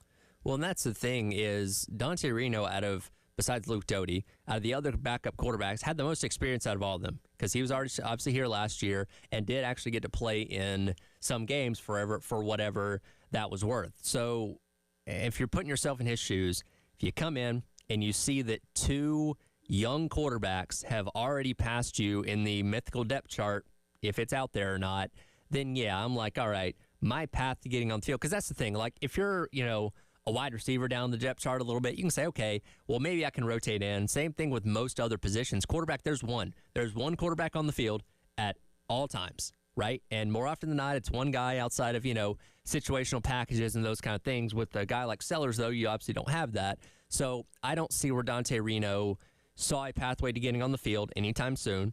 And again, you have the opportunity now as a college athlete to go anywhere, anytime that you want. So I don't fault him for going out there and exploring this. And like you said, no hard feelings because, again, it's crowded room. Very few teams carry 4 scholarship quarterbacks. If you want to add Luke Doty back to the quarterback room, that's 5. That is insane. We don't usually see that today. So the math told you somebody was probably going to hop in. It ended up being Reno. Yeah, absolutely. And, Reno, again, got a good sense for the game, son of a coach, his dad's head coach up there at Yale. So it'll be interesting to see where Dante lands. But, I would think, again, most of this fan base wishes him the best. He was one of the architects of, his recruiting class, helped shape that. So big things, on the way for Dante, hopefully. And elsewhere, Ja'Kai Moore, 7th-year offensive lineman. He's been around for 2 decades now, it feels like. is also seeking an opportunity to find some playing time elsewhere. And he's somebody that has dealt with injuries and all that kind of stuff. So I'm interested to see. I think the market's a little bit more open for a redshirt freshman quarterback that was a decent touted recruit out of high school, as opposed to an offensive lineman that's dealt with his injuries and, again, is seeking a 7th year of playing. But, again, we'll see where Ja'Kai Moore ends up. Yeah, absolutely. Ja'Kai Moore, again, dinged up, most of his collegiate career. Again, trying to finish things out on a high note and potentially, make it to the league. We'll have to see. And then again, Dante Reno, 32 offers coming out of high school, chose South Carolina. So certainly there will be a need for a redshirt freshman quarterback somewhere in there. And today is the last day of the spring portal window being open in terms of being able to submit your name to it. Now, there's always, when the portal closes, there's like a 48-hour window, so basically through the rest of the weekend, where we can learn about guys that have entered in. So just because you don't hear about a name by 5 o'clock today or whatever doesn't mean they aren't in the transfer portal. It does take some time for those kind of things to come out. So by Monday, we'll have a full scope of knowing what exactly South Carolina has lost. But I kind of look over this overall. I'm just kind of talking about the spring portal window right now. So you lose Dante Reno, you lose Ja'Kai Moore, you've lost Cam Pringle, Wendell Gregory, and Embry Floyd. That's it in terms of scholarship players that have decided to depart your program. And I'd say those all kind of qualify as healthy transfers. Like, again, you can't hang on to everybody. That doesn't happen anymore. And none of these guys were major contributors to your team where you say, dang, how are we going to replace that production? Obviously, the depth is an issue. And you certainly, even at offensive line where you brought in 10 billion people, you obviously had your injury issues a couple years ago, Ja'Kai Moore being part of that. You'd love to have as many bodies in the room as possible. But, again, other than that, you feel pretty good about what you've retained as opposed to what you've lost. Yeah, most definitely, Tyler. And, hat tip to Coach Beamer there. One of his, I guess, better things has been retention, right? You look at the guys that he's lost over the years, haven't really been super big losses, right? And if they have been guys in the portal, it's been, for a different reason, right? It's not because they're going pursue, a national championship per se. And there's always been kind of another issue with regards to, something off the field or something that, is out of the coaching staff's hands. So, I would say retention's been one of the better things for this staff, in recent years. And again, healthy transfers, right? Guys looking for a different opportunity elsewhere to, help themselves and rightfully so. That's just part of the nature of the game. And I'm sure part of those meetings that Coach Beamer has had is just about talking to guys. It's like, hey, potentially you could, go get a better opportunity for yourself elsewhere if that's the case. And again, transfer portal open up through the end of the day to submit your name. As we'll see if anybody from South Carolina decides to do that on the football standpoint. Transitioning over to women's basketball now, and Joe, you can speak well on this. Obviously, Big news with Malaysia Fulwiley deciding to jump in the transfer portal the other week. We talked about it. She probably didn't see a path to being a starter this upcoming season. I'm sure her and Dawn had a discussion about that of like, hey, here's where you need to improve. I don't know if you're going to be a guaranteed starter. So she's decided to pursue her opportunities elsewhere in the portal. But yesterday, Talia Goodman of On3 was reporting a very interesting landing spot. And it's not official, but it's being reported this is where she could end up with Kim Mulkey and the LSU Tigers down in the Bayou. Obviously, I think everybody in this fan base wishes Malaysia Fulwiley well. That's a little bit tricky if she goes to LSU, though. It's like, how is that going to play when South Carolina inevitably sees her in the purple and gold? Yeah, Tyler, that would be, an interesting, matchup for sure. Like I certainly didn't see it coming, but at this point, Fulwiley's a big enough name where, she's going to attract the UConn, the LSU, right? Because coming from South Carolina, being able to do the dynamic things that she's been able to do, it's no secret that, she's one of the best players in college basketball. So of course, Kim Mulkey's going to throw her name in the hat. It would be interesting to see again with Raven Johnson coming back and then also bringing in Tania Latson, the leading scorer in college basketball. It's going to be tough for Fulwiley to break through. And so, she enters the portal looking for something else. I thought my initial, indication would have been that she would have ended up somewhere that Dawn has played with, and there was more of an opportunity. I guess the initial leaning point or I guess indication was Ole Miss, but I guess that was, it's been LSU that's been talking to her the whole time. So interesting things happening down in the Bayou. And if Fulwiley ends up a Tiger, man, that would be cinema. Yeah. Oh, again, you've got your baked in storyline of the year in the SEC. And I don't suspect Kim Mulkey would complain about landing in McDonald's All-American that way, would she? No, I don't think so. I think the McDonald's All-American, the complaints would dry up. And so, yeah, it would be cinema for sure. And if Lay decides to go to the Bayou, and we'll have to see. Again, it's certainly trending that way. And, certainly adds a little bit more motivation to this squad at South Carolina too. And even though I'm sure, off the floor, the energy's fine, but it just, the way, the optics of it, she's going to a rival. That's what it is. Yeah. Yeah. And a team that is always going to be a hurdle in terms of South Carolina trying to win the SEC again and ultimately pursue a national championship, though, easy to remind people, they've not beaten South Carolina in God knows how long, and Kim Mulkey has never defeated South Carolina in her time at LSU. So she would probably look at Malaysia Fulwiley as an opportunity to help with that, but we'll see. Yeah, and she's trying to regain depth, and part of Mulkey's teams, they haven't been as deep as Dawn's traditionally have been, and that's always been kind of the recipe to victory every time these two teams have played. So even if they get Fulwiley, are they still going to be 5, 6 players deep, 7 players deep? We'll have to see. And so if Mulkey can get some depth, maybe that matchup becomes a little bit more interesting. But everything Staley's been able to do in the portal so far has been great. Again, you had Medina Okot on campus this past weekend, which is good. You're in the market for a center. So and then you also had your 2 freshman All-Americans. I believe both of them have signed at this point. So more guards coming in, and so restocking and reloading. Already. Is Staley in the Gamecocks for sure. Yeah, we'll keep our eye on what's happening with that as, again, they're still trying to add a few more pieces to their team for next season. We'll come back and wrap up today's edition of The Extra Point, dive back into the NFL draft and some of the more theatrical things that went on last night and some of my observations as well. It is The Extra Point, Tyler Head and Joe Machika hanging out with you on your Friday here on The Game.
Welcome back in. It is the Extra Point.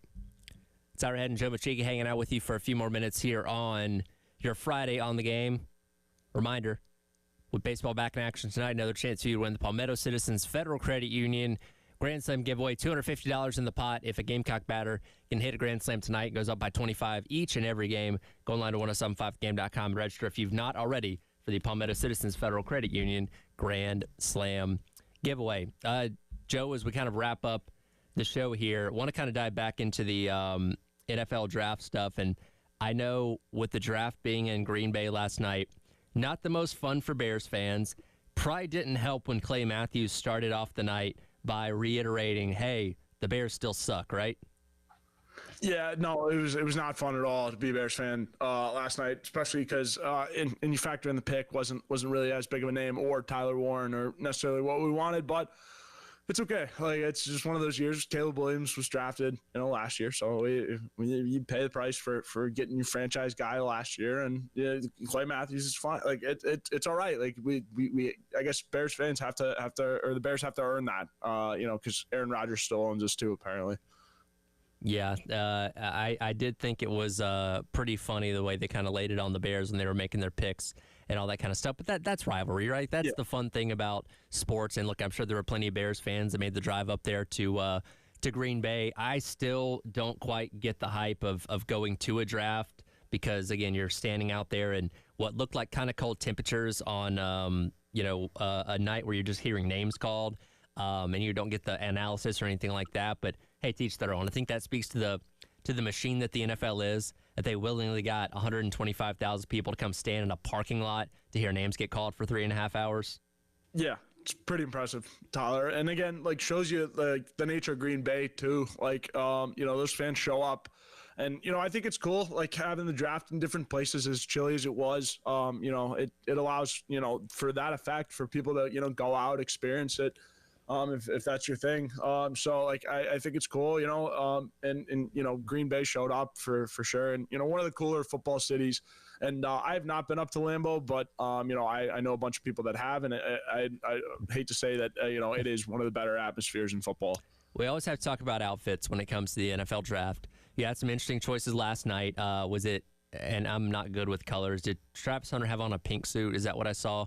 Was that pink or like a... Okay, again, I'm kind of colorblind, so I don't want to venture out on that limb too far there. But yeah, he had a pretty bold-looking suit there. Ashton Jeanty had the studded Crocs that I thought were pretty neat. I think it was Shamar Stewart's dad that had the Lego Thanos necklace on because he was like, well, yeah, we didn't go to Miami, so we became villains.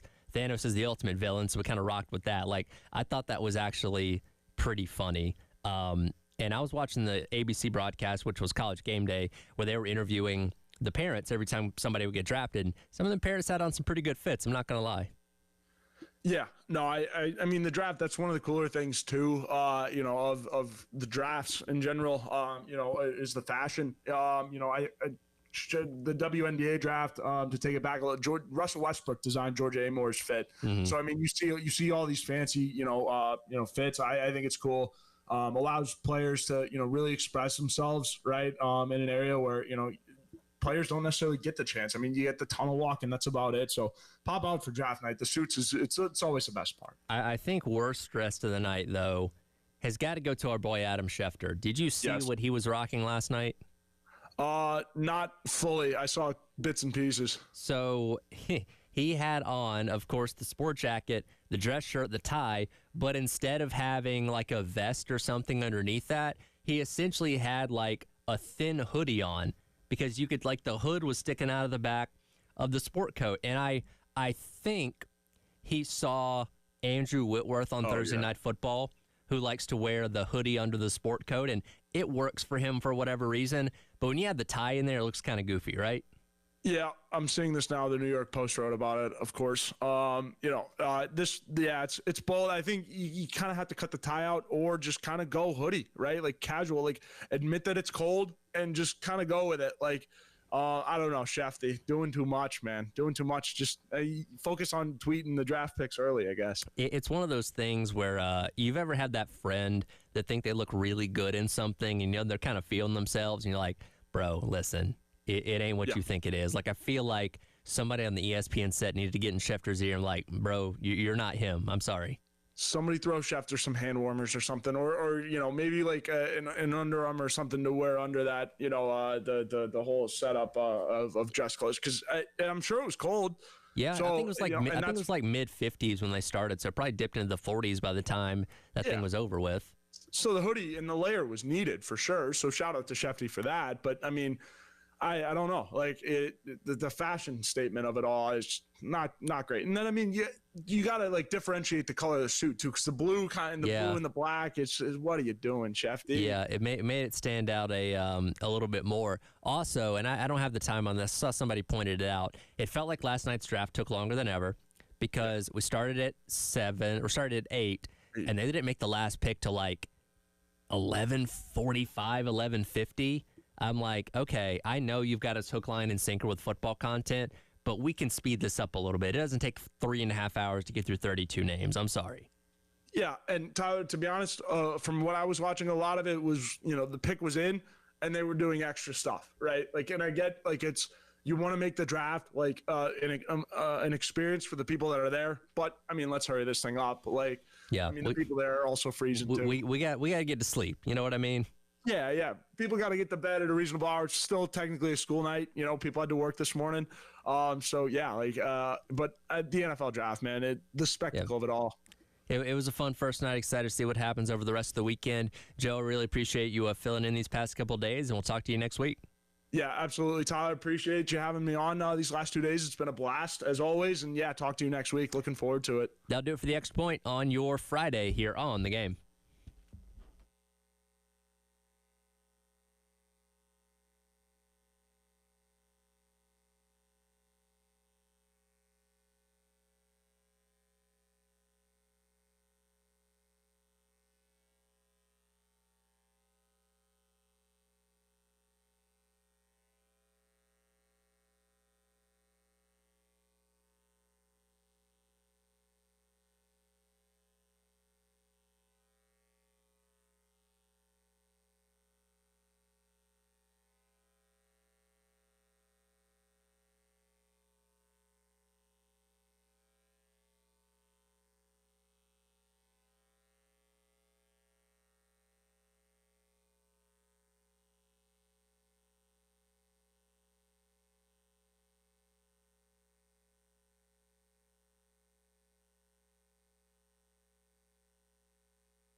11 o'clock on your Friday morning. Welcome in. It is the Gamecock Central Takeover Hour, presented by Firehouse Subs. Tyler, West, and Chris along with you.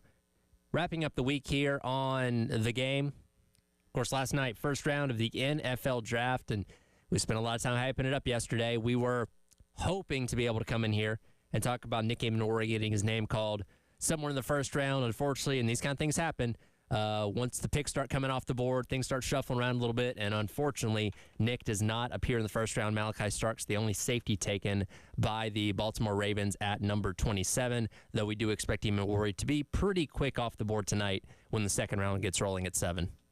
Yeah, it's kind of, it's unfortunate, but just once again, I think just illustrates the unpredictability of the draft. And, it's easy to sort of have mock drafts, and it's easy to say, hey, this guy is who we believe is the best at their position or the next best on the board and all those things. But ultimately, when you have 32 different organizations picking in what they believe is their own best interests, like this is not the NFL. I think a lot of times people act like this is the NFL as a whole picking, whereas, you've got 32 different organizations, and then within those organizations, you got people standing on the table saying, no, we want this guy, or no, I love that guy. Hey, maybe I have some sway within the organization, and I actually want this other person nobody else is even talking about right now. So it does just flow and change, and I think,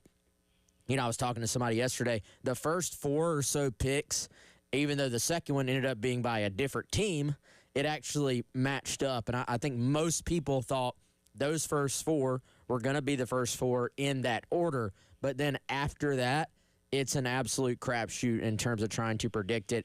I really thought that we might see the Ravens take Nick, but they went Starks over him. And, safety is one of those positions you're not going to have a ton of safeties obviously taken in the first round. Not a DB heavy first round overall. I'm sitting here looking. Well, Travis Hunter's listed as a corner by ESPN, but the Jags who traded up and gave up a lot for him. We'll probably get into that later.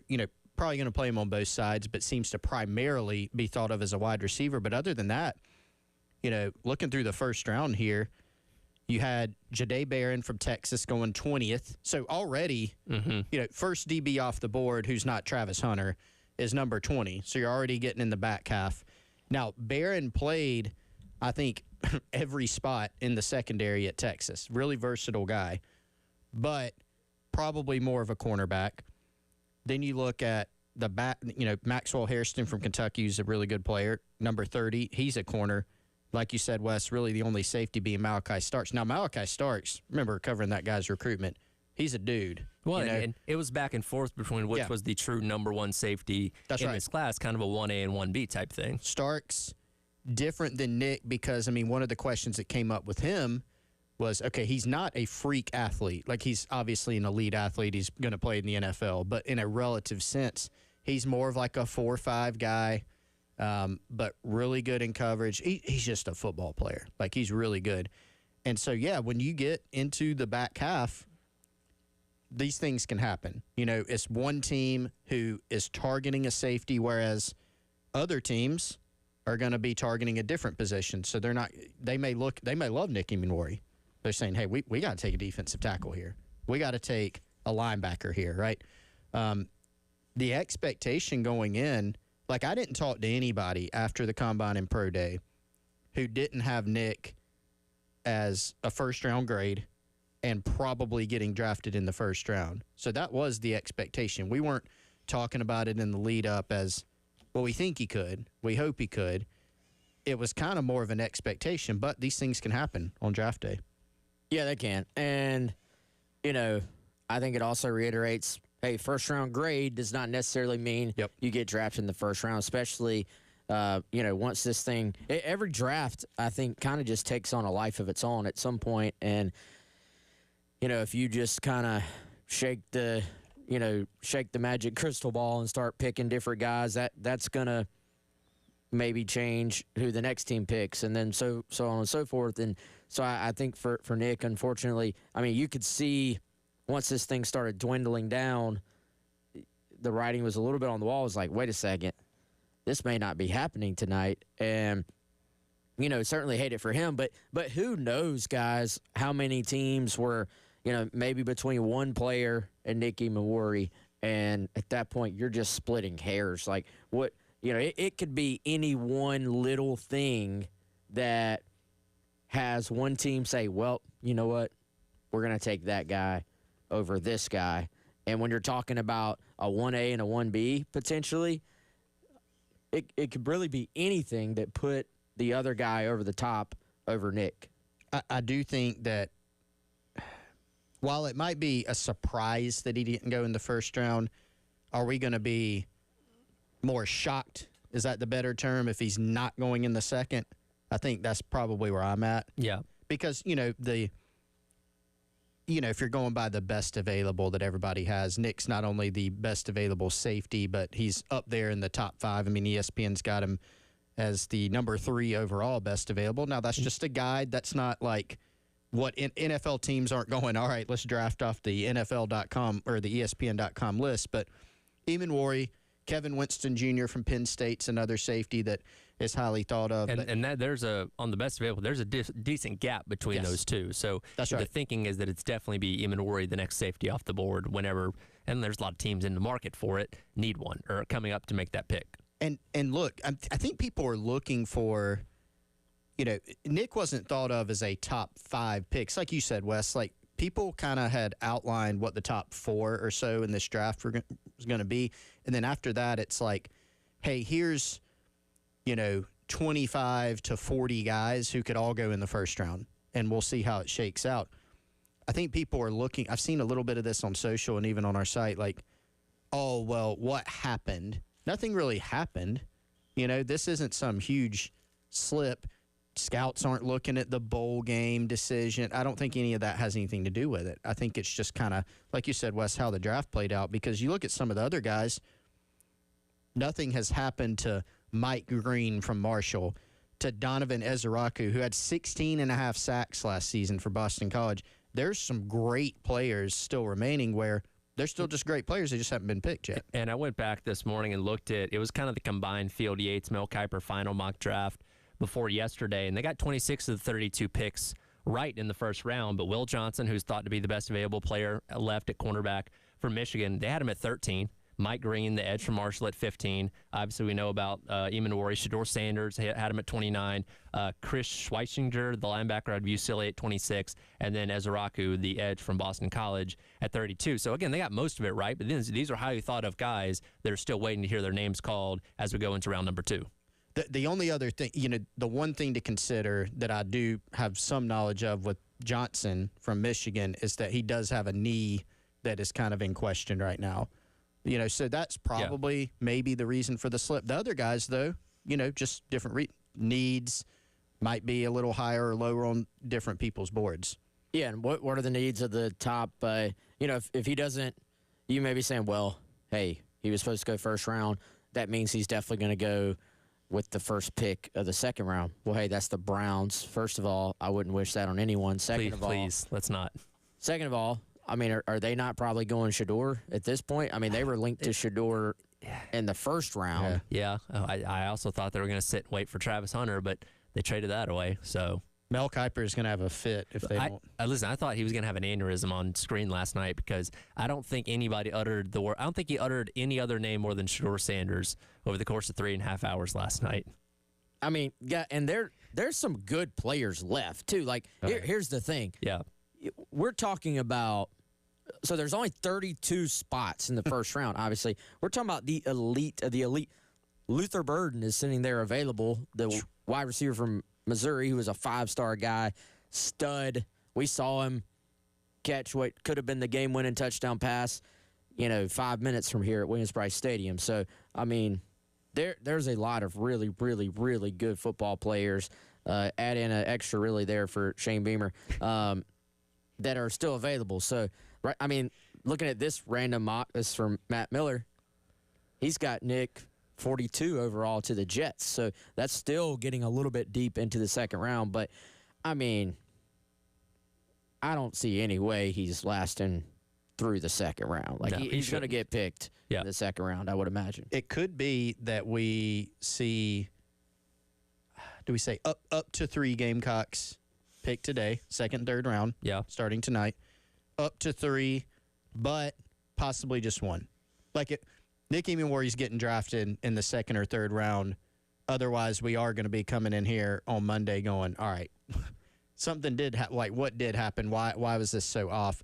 So I think he's getting drafted, but you could also see, I think, Kennard and TJ Sanders go sometime tonight, second, third round. Yeah, we'll see. Again, it's going to be an interesting weekend to see how many Gamecocks come off the board. And, again, that record of 7 from 2009, 2013 in jeopardy potentially being broken. We'll see how that goes over the course of the entire weekend. We'll talk a little bit more draft on the other side, get into some of those early picks and what that says about not only the state of the NFL, but college football as well, as it is the Gamecock Central Takeover Hour presented by Firehouse Subs. Tyler West and Chris along with you on your Friday here on The Game.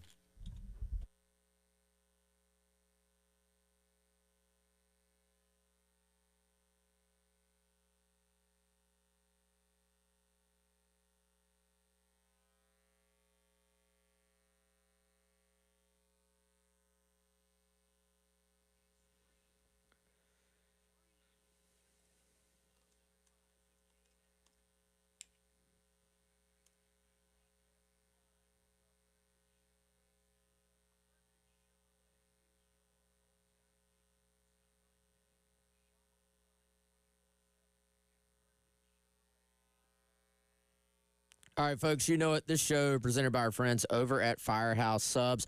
And like we've been telling you, Firehouse has partnered up with the Hot Ones podcast to bring you 2 brand new hook and ladder subs. Of course, we've been telling you the zesty garlic hook and ladder or the spicy dill hook and ladder. So if you really like heat, and I'm talking like you really want to turn it up a notch, the spicy dill hook and ladder is for you. It's got the Last Dab pickle, which is a dill pickle marinated in that Carolina Reaper hot sauce. And then if you like just kind of the flavor of hot sauce but don't really love the heat, then you actually have the zesty garlic hook and ladder, which is my favorite. It's got the Hot Ones garlic Fresno hot sauce. Very, very flavorful sauce, but just not really that spicy. It's also got crispy garlic chips, marinated onions, and then both of these are served up on your classic hook and ladder with that turkey, honey ham, pepper jack cheese, lettuce, tomato, whatever other fixings you like. Get it right now, firehousesubs.com.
Got a lot of number ones in your life. You started with one offer from Incarnate Word. You are now the number 1 overall pick.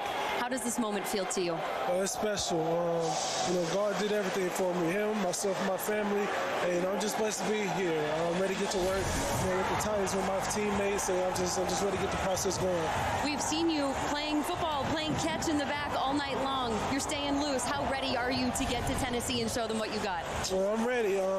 That's all I've been dreaming for. It was an opportunity to play in the National Football League, and they blessed me with it. So I'll make sure they get everything I got. Congratulations. Thank you. Welcome back in. Gamecock Central Takeover Hour presented by Firehouse Subs. Tyler, West, and Chris.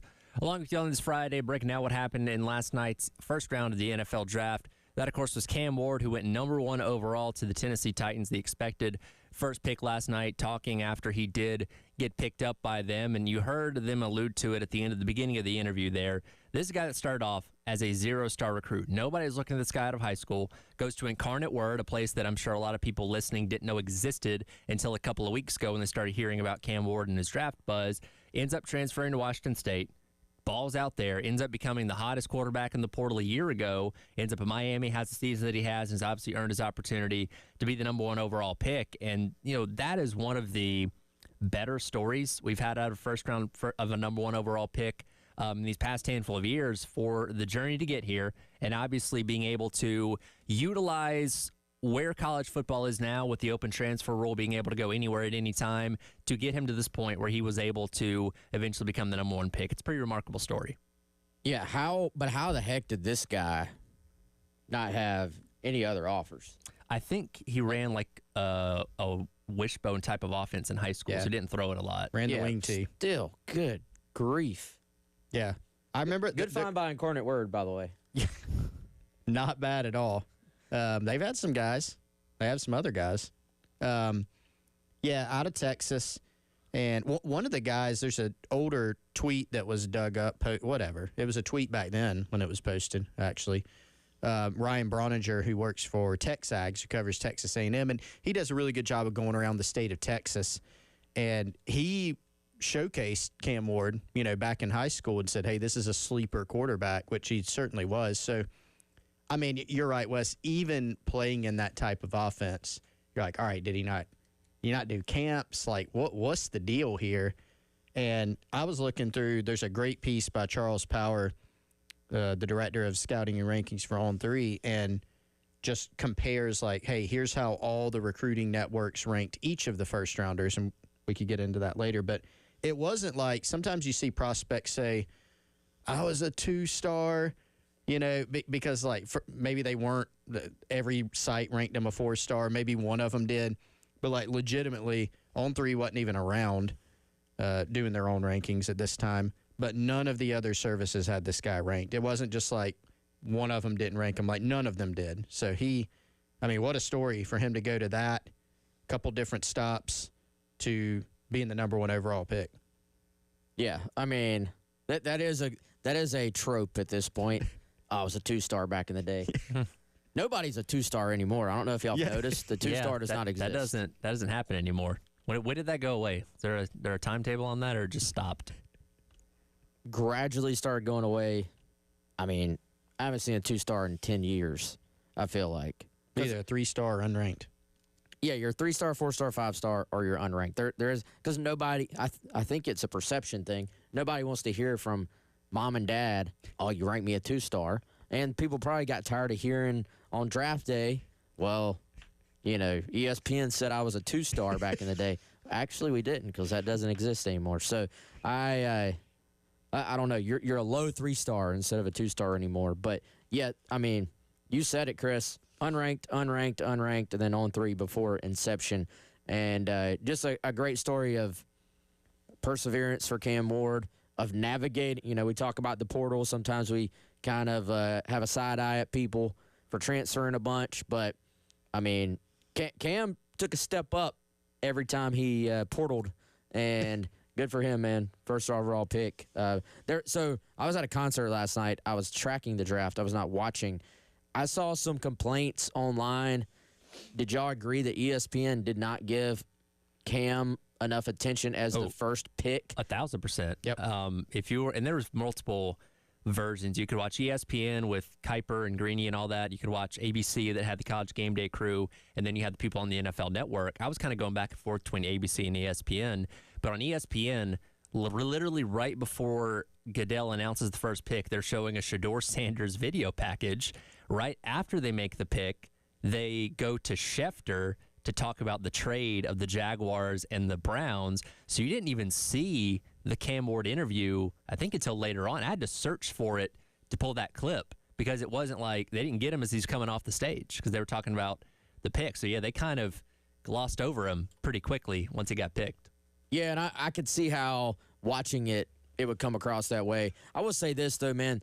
That is a huge trade for the number trade. 2. Yeah. So they're probably going, oh, breaking news, we have to cut to this. Whoever is running the truck, whoever's technically directing this whole thing probably said, get to that. We have to talk about this. You're not even thinking about, we're going away from number 1. But at least just getting a 30-second interview before going to Shefty or something like that, I don't feel like that would have. But if you have breaking news, though. Yeah, I know. No, or I'm saying, you're talking about it in at least hindsight. looping back around to it before the Jaguars made their pick, because they were just then talking about, oh, man, the Jaguars are going to get Travis Hunter. Again, it feels like he kind of pushed Ward off to the side a little bit. They could have circled back at that point, but also, I didn't watch it, so I can't speak, but I see why people are ticked off, but the production of the draft and everything that's going on all at once and trying to make some sense when you see the final product, I got to imagine is just a circus behind the scenes. I do feel like they did not dwell on player tragedies as much last night compared to years past. I forget, one of the players, it did have a mom that was on life support or something like that they did talk about within reason, but I don't feel like they were reaching for some like, hey, this guy's dad was a drug addict 20 years ago, like they've done in drafts past. So maybe they finally cleaned that up a little bit. What network did you watch? Did you do ESPN, Tyler? I mainly did ABC. I flipped to, if I wanted to hear what Kuiper said about somebody, I'd go to ESPN, but I mainly watched the College Game Day version because, again, they see these guys every single week. You know what I mean? Like, I feel like you get a little bit more insight into, hey, I saw this guy play against so-and-so, and here's what he's going to do. Saban was there, so I kind of mainly stayed on that one. I like the College Game Day version. Actually, a good bit better. Than the more kind of NFL-y version, you would say. By the way, Chris, we need to think of a name for our team of, like, guys we had man crushes on as prospects who did not end up at South Carolina, just so we can track them. Because there were at least 2 that got drafted last night that were former South Carolina targets that we were just like, this guy is a monster. And Wes and Chris's A-list? It needs to have a. By the way, I've seen out there in the wild healthy transfer starting to take on a little bit of traction. It's the perfect way to describe it. Somebody responded to Reno on Twitter and said, not to Reno, but to that news, and said, hey, I think this would have been one of those healthy transfers. And I was like, did you trademark it? I didn't, but I gave that guy a follow because I was like, I like the way this guy thinks. The fact that he said one of those, that means he's like attributing it to you. Yes, like he mentioned me. So. Right. Okay. Yeah. Well, and he wasn't making it up or saying it and acting like he made it up. Yes.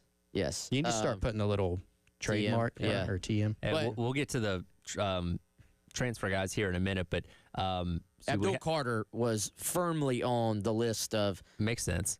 Just and I was just looking. He was highly recruited, but maybe not to the extent of number 3 overall pick, is what obviously what it ended up being.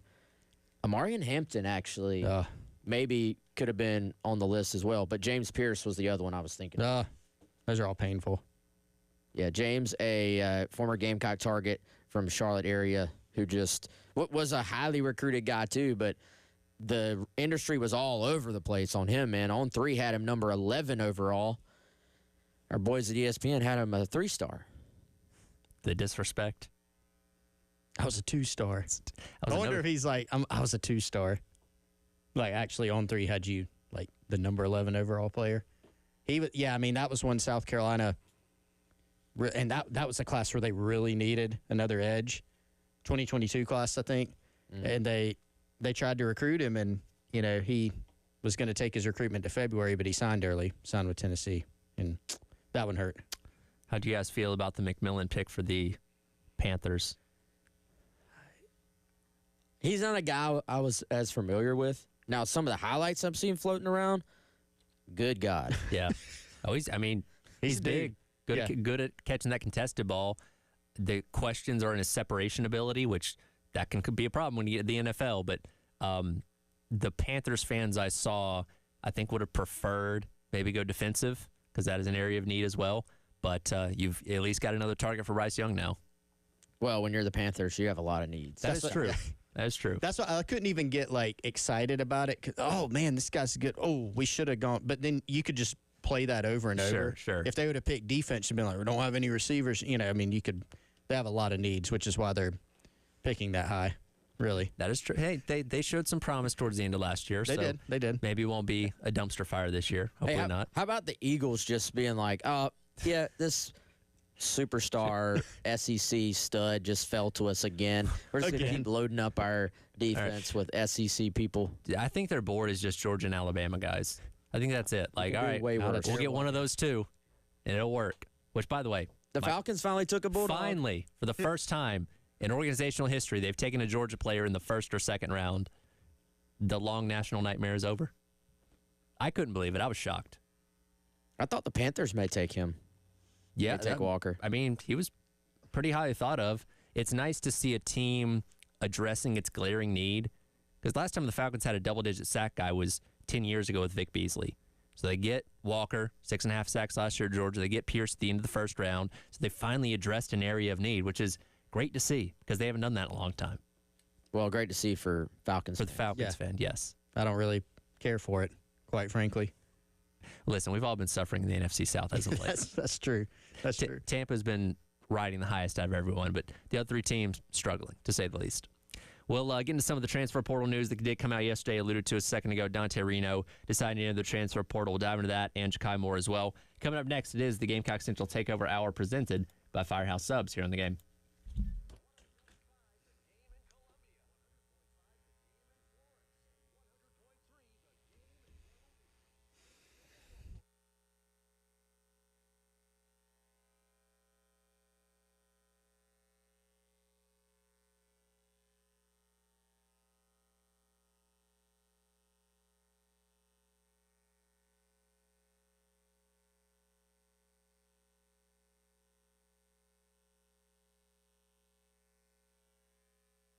Here's something I hear all the time from people. Chris, do you know anybody who can help me mount a TV? Hey, I need a new security, an alarm system at my home.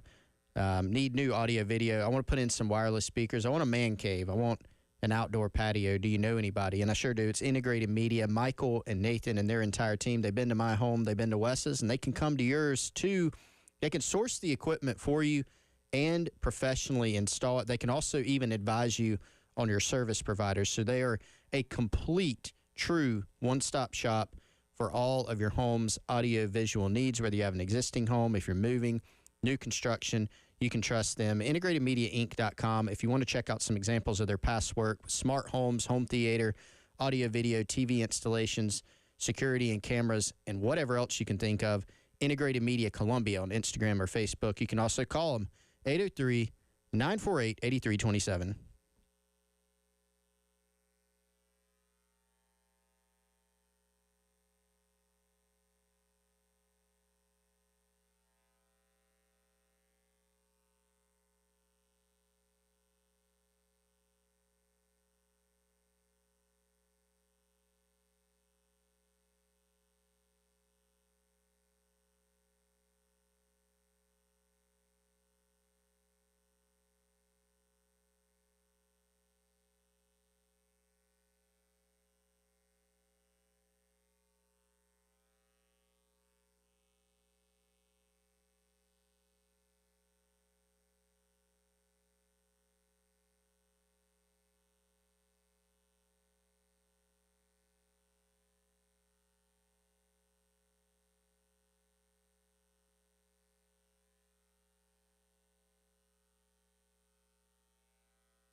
Welcome back in. It is the Gamecock Central Takeover Hour presented by Firehouse Subs.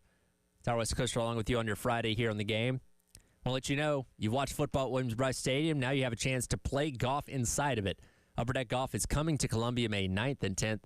You have a chance to win a VIP 4-pack if you go to 1075 The Game's Facebook page and upload yourself at a game at Williams-Brice Stadium. We're going to draw some winners coming up on Tuesday, May the 6th, again, for Upper Deck Golf at Williams-Brice Stadium, May 9th and 10th. We alluded to it a moment ago, but we did have some transfer portal news yesterday afternoon and on into last night. Starting off, Dante Reno opting to go in the transfer portal after one season at South Carolina. We talked about this the other day when we did our position analysis post-spring, where you saw the spring game, and you obviously saw Sellers and Cutter Woods and Aaron Nolan get plenty of time on the black team. Luke Doty did most of the quarterbacking for the Garnet team, and Luke Doty got a handful of plays towards the end of the game, but it kind of seemed like without an official depth chart that he was a step or two behind those other guys. Very few teams keep 4 or 5 scholarship players on their roster these days anyway, so if anybody was going to transfer, it was likely going to be him. That ends up being the case yesterday. Yeah, this one, a little bit writing on the wall. Like, none of us wanted to really I hate speculating about transfers, but, because I think Dante, from everything you hear, like, he really did love it at South Carolina. I think he had a lot of love for the school and his teammates and, his roommates. Now, I think that may be factored in, too, when your roommate, he and Cam Pringle are super tight. And so Cam leaves, their roommates, and then Dante is, obviously, he had his end of spring meeting like everybody else did this week, and we're not privy to those conversations. But I think when you look at obviously, the addition of Aaron Nolan, then you look at the addition of Cutter Woods, but how he played in the spring is really the important aspect. I mean, Dante at that point is probably, frankly, fighting for like 4th or 5th on the depth chart. And I think when you're, even as a young player, you see a younger than you guy come in at that position, and I can see why he would want to transfer out. So I would say verdict firmly in the healthy transfer category here, and just a situation where I'm sure he's going to want to go. I would watch out for Yale here. That was kind of the rumor. Maybe goes and plays for his dad. But I think for Dante, just probably saw the writing on the wall here. Yeah, and not only Lenore Sellers has eligibility beyond this year. Now, if he, goes and tears it up this year, he'll have considerable draft buzz. He'll have a decision to make, right? He would be eligible to jump. He's eligible to stay. So you got that in the back of your mind. But also you have Cutter, as you said, Wes. He's come in and turned some heads and done some good things. And you've got Aaron Nolan, who is, basically on an even playing field with Dante Reno. And indications seem to be ahead, right? And I don't mean even ahead for the number 2 job overall, just ahead in the pecking order behind Sellers overall. So, you look at that, it could always change, right? But just looking at it, writing on the wall situation, you can jump to somewhere else where you're going to have a better opportunity to play, maybe not just short term, but even in the long term. And so that's a decision that you can make now, and that's what Dante decided to do. So, obviously a guy that Gamecock fans, I think, got to know well during the recruiting process because he was in that same class with Cam Pringle, some other guys. Certainly a really great ambassador for the school. He's kind of the lead recruiter of that group. Yeah, really helped with recruiting. So, all good things there, but I think both sides, you totally understand why this happened. And elsewhere, yesterday evening had Ja'Kai Moore, who opted to go in the transfer portal as well. Obviously somebody that's been around this program for a very long time. Dealt with a share of injuries, did have some starts a couple seasons ago, but again, a very crowded offensive line room, and the indications we had coming away from spring that he wasn't necessarily factoring in to being in the mix for any of those starting spots. So with his final year of eligibility, seeking a new home. Yeah, and this one I would say is not devastating, but I think it actually hurts a little bit more than maybe the loss of Dante, just in terms of this year's team, because, again, Dante was probably 4th or 5th, whereas Ja'Kai, it didn't appear was going to be a starter, but I do think was a very nice, we've used the word luxury a lot when talking about depth at some positions. Ja'Kai was a nice luxury to have. I mean, Ja'Kai was out there playing in the spring game. Like we talked about the difference that Cam Pringle was not playing in the spring game. And so Cam and I don't know if he was banged up potentially. Don't know either way, but just was not. Cam was not on the 2 deep.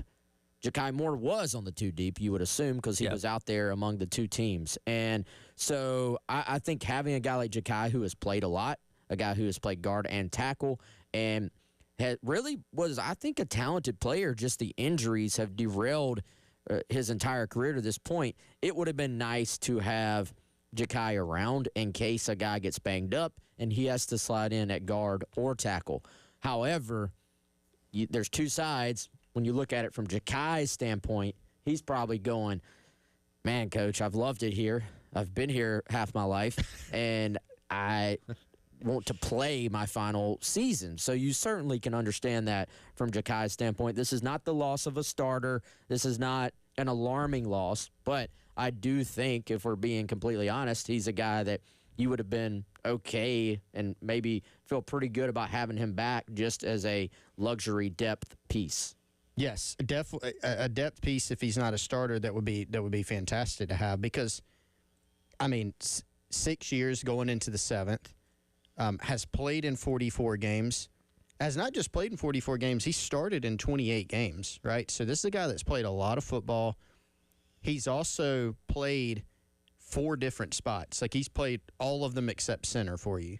And so that means, we've seen situations here not too long ago at South Carolina where you really get down in terms of your depth. And he's someone that you could slide in, hey, I need a right tackle for a series or a game weekend. Ja'Kai, get in there. He can do it. Hey, I need a left guard. You feel pretty good about putting Ja'Kai Moore in there because he's played for you and done some good things when he's been healthy during his career. At the same time, you understand it. This is it for him. This is year 7. You want to go somewhere where you can play, where you can maximize your value on and off the field. So it makes perfect sense, but is one that if you kind of have a little bit of a sting factor, this is one that you would have loved to keep, I think. Yeah, I think, again, it's not alarming. It's not sound the bells, but it is. It would have been a nice luxury for South Carolina. And also, I think, guys, if you look at maybe, let's talk about it in like professional terms, a corresponding move, all of a sudden you do see South Carolina start to be mentioned and listed with some of the transfer portal offensive linemen. So as we know, edge, defensive tackle, those have been like the primary focus for South Carolina. Those are the spots we know they needed to add in the portal. But just as the draft is almost like a living, breathing thing, so is roster management, so is your portal management in terms of who you go try to add. So I think we're seeing South Carolina a little bit adjust their approach and start to get involved with some offensive linemen. Chris, I was talking about this with Kendall Smith for our recruiting update on Gamecock Central on the YouTube page. Is there a best available guy that just pops up randomly? Like, we kind of know what the plan is in a big picture sense, but the thing about the portal, even when you know the plan, even when it's out there, it does tend to adjust quite a bit. So I'll be fascinated to see, can South Carolina get these offensive linemen on campus for visits? Who else pops up? And are there any random positions that pop up as well? I believe he was the last player remaining from the 2019 class. And we still got some guys left over from the Muschamp era, but I believe he was the longest tenured guy that's now seeking playing time elsewhere. It has to be. Yeah, I can't think of anybody else that's been around that long. Yeah, because everybody makes the jokes about Luke Doty, who was from the 2020 class, but Ja'Kai was the 2019 class. I know, crazy. 7 years ago.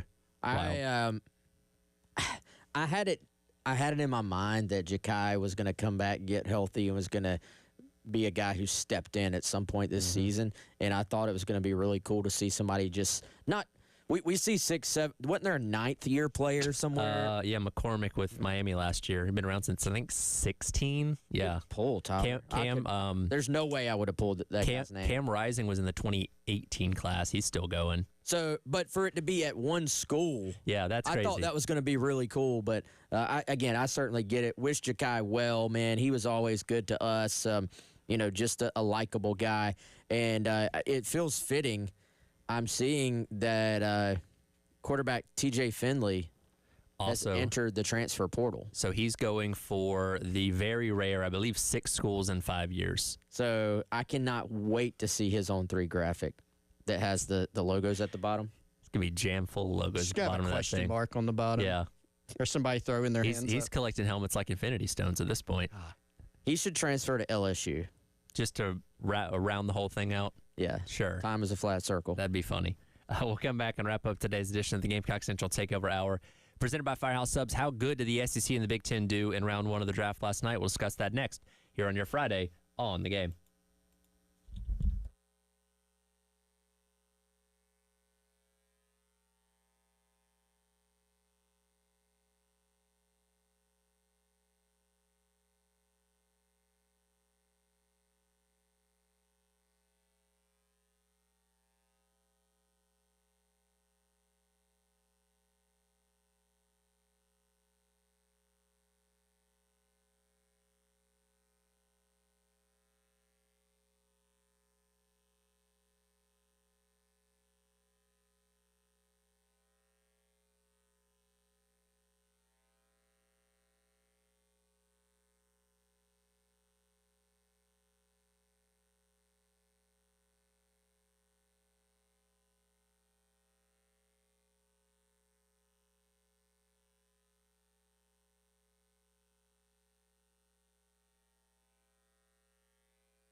Welcome back in. It is the Gamecock Central Takeover Hour presented by Firehouse Subs. Tyler West and Chris wrapping up the day here on your Friday. I don't know if you guys have ever heard a guy, Josh Pate, when he takes on people that say Josh, yeah. the SEC and the Big Ten shouldn't be regarded as the best conferences in college football. And he regularly says, well, if it's a grand conspiracy crafted by ESPN, then the NFL must be in on it because they regularly take those guys with the first-round picks. Last night, 26 of the 32 first-round picks came from either the Big Ten or the SEC, with the SEC winning 15-11. That literally just speaks for itself. And I wonder, the transfer portal probably feeds into this even more because now, there's always, every year, those kind of outlier types that came from a smaller school, came from an FCS, came from a non-Power 4 conference. Doesn't it seem like the trend now for those guys is to be like, well, let me go prove I can do this in a Power 4. Yep. And if I have an offer, it's probably because those same schools are recruiting as well as anybody is out of the portal as well. They just get funneled to those schools first. And I don't know if that's the specific case for the guys we're talking about in this draft, but it does just seem like, much like we saw in the NCAA basketball tournament, maybe guys that would have stuck around and been Cinderella stories for smaller schools are transferring up and playing for the bigger schools. And so I wonder, it seems like this is only going to continue from here. You said 26 of 32, Tyler? Yeah. So I have another 26 of 32 stat. Okay. This is from Josh McKeeston at Sooner Scoop on the On3 Network, covers Oklahoma. We've had him on the program before. 26 of 32 first-rounders were not portal recruits. Interesting. So 6 were. Number 1 pick was in Cam Ward. Number 2 pick. Yeah. Travis Hunter came from Jackson State. Yeah, I always forget about him. Yeah. And then 4 others scattered throughout there. So that's an interesting stat, too. I would guess that number goes up a lot, right? Because you think about a lot of these guys, like we covered some of these guys. You're talking about Abdul Carter, Wes. That was before the portal really, really got hopping, Now transfers are becoming more and more common. We'll see guys jumping up a level, like you said. We'll see guys going P4 to P4. I think that number, next year, that thing probably going to be a lot more. Yeah, I would think so. 6 non-portalers. You're probably at least cutting that number in half, you'd say, probably somewhere around there. Yeah, so by the way, also similar stat, Charles Power in his tally, 28 of the 32 who were picked were a 4-star or 5-star prospect on at least one network's rankings. And 2 of the 32 actually did not go FBS, went FCS first. So of the 30 who were FBS signees out of high school, 28 of them were at least a 4-star on one network. And Travis Hunter was a 5-star and still went to Jackson State anyway. Yeah. Before eventually going to Colorado. Gray Zabel, the other FCS guy that's now with Seahawks. Which, quick note here, it's really funny when you watch the draft and they show the fans of whatever team is making the pick that just go crazy as soon as the pick gets announced. I don't know if they pay those people or if it's just like they kind of hype them up like, hey, whatever the pick is, just go crazy. I guarantee you nobody in Seattle, Washington knew anything about Greg Zabel of North Dakota State prior to picking him in the first round last night. Nobody goes that crazy about an offensive lineman. Did y'all see the Bussin' with the Boys video of the Giants fan? Big, tall guy, looked like he was an offensive tackle himself. Just was throwing back some beverages, and he gave – maybe this had already been reported and I just didn't pay attention, but he basically gave the Giants' exact draft plan to a T. Really? Like he was like, oh, we're going to take this guy, and then we're taking Jackson Dart, but not with our first pick. He was like, we're gonna take our first pick, then we're going to trade our extra 3rd rounder and our 2nd rounder up back into the 1st round, and then we're gonna take Jackson Dart. Got new things. Yeah. That's pretty impressive. Did the Eagles fans still boo their picks, like all of them? Good question. I feel like they shouldn't. They do. They've done well. They have done well. They should maybe just like cheer for their picks now. Yeah, and I But don't know. booing has worked. It has Yeah, apparently. yeah, you should- probably they're should drafting. keep it up. But yeah, it's like, okay, this is working. Let's just keep doing this. Bears got met with a nice round of boos last night, of course, being in Green Yes. Bay. That is kind of the fun thing about the draft being on the road. And I wouldn't go to it myself, but you do get the hometown pick, Matthew Golden going to the Packers. First wide receiver picked since 2002, by the way. And then when they took Colston Loveland, the Bears did in the top 10, they booed that relentlessly because, again, rivalries. That was a very cool setup, by the way. Like, credit where it's due. Like, the setup, the crowd, the energy. I thought they were going to be inside the stadium, to be honest with you. I mean, it's cool what they did, but I just figured you'd be inside Lambeau. But yeah, 125,000 people, I think. People everywhere. Parking in people's front yards and all that kind of stuff. Would y'all ever want to go to the draft? Like, ever? Like, just to check it off a list? Like, I feel like the draft is the sports fans' version of the people that go to New York City for the ball dropping on New Year's Eve. That's a good That's a good way to describe it. They're out there all packed in. It's raining. It's cold, and they're just waiting on a freaking 10-second countdown. And I enjoy the analysis of the draft. Like, hey, this guy's going here. Here's what he can do. Here's what he did. You don't get that if you're standing out there. You're waiting 10 minutes for Goodell to come out and make another pick. I don't think it's as enticing to me as a fan. But if you want to go to it, go for it. Agreed. Yeah. That is it for the Gamecock Central Takeover Hour presented by Firehouse Subs. Halftime show myself. It's Ari Ford. More draft breakdown coming up next on your Friday here on The Game.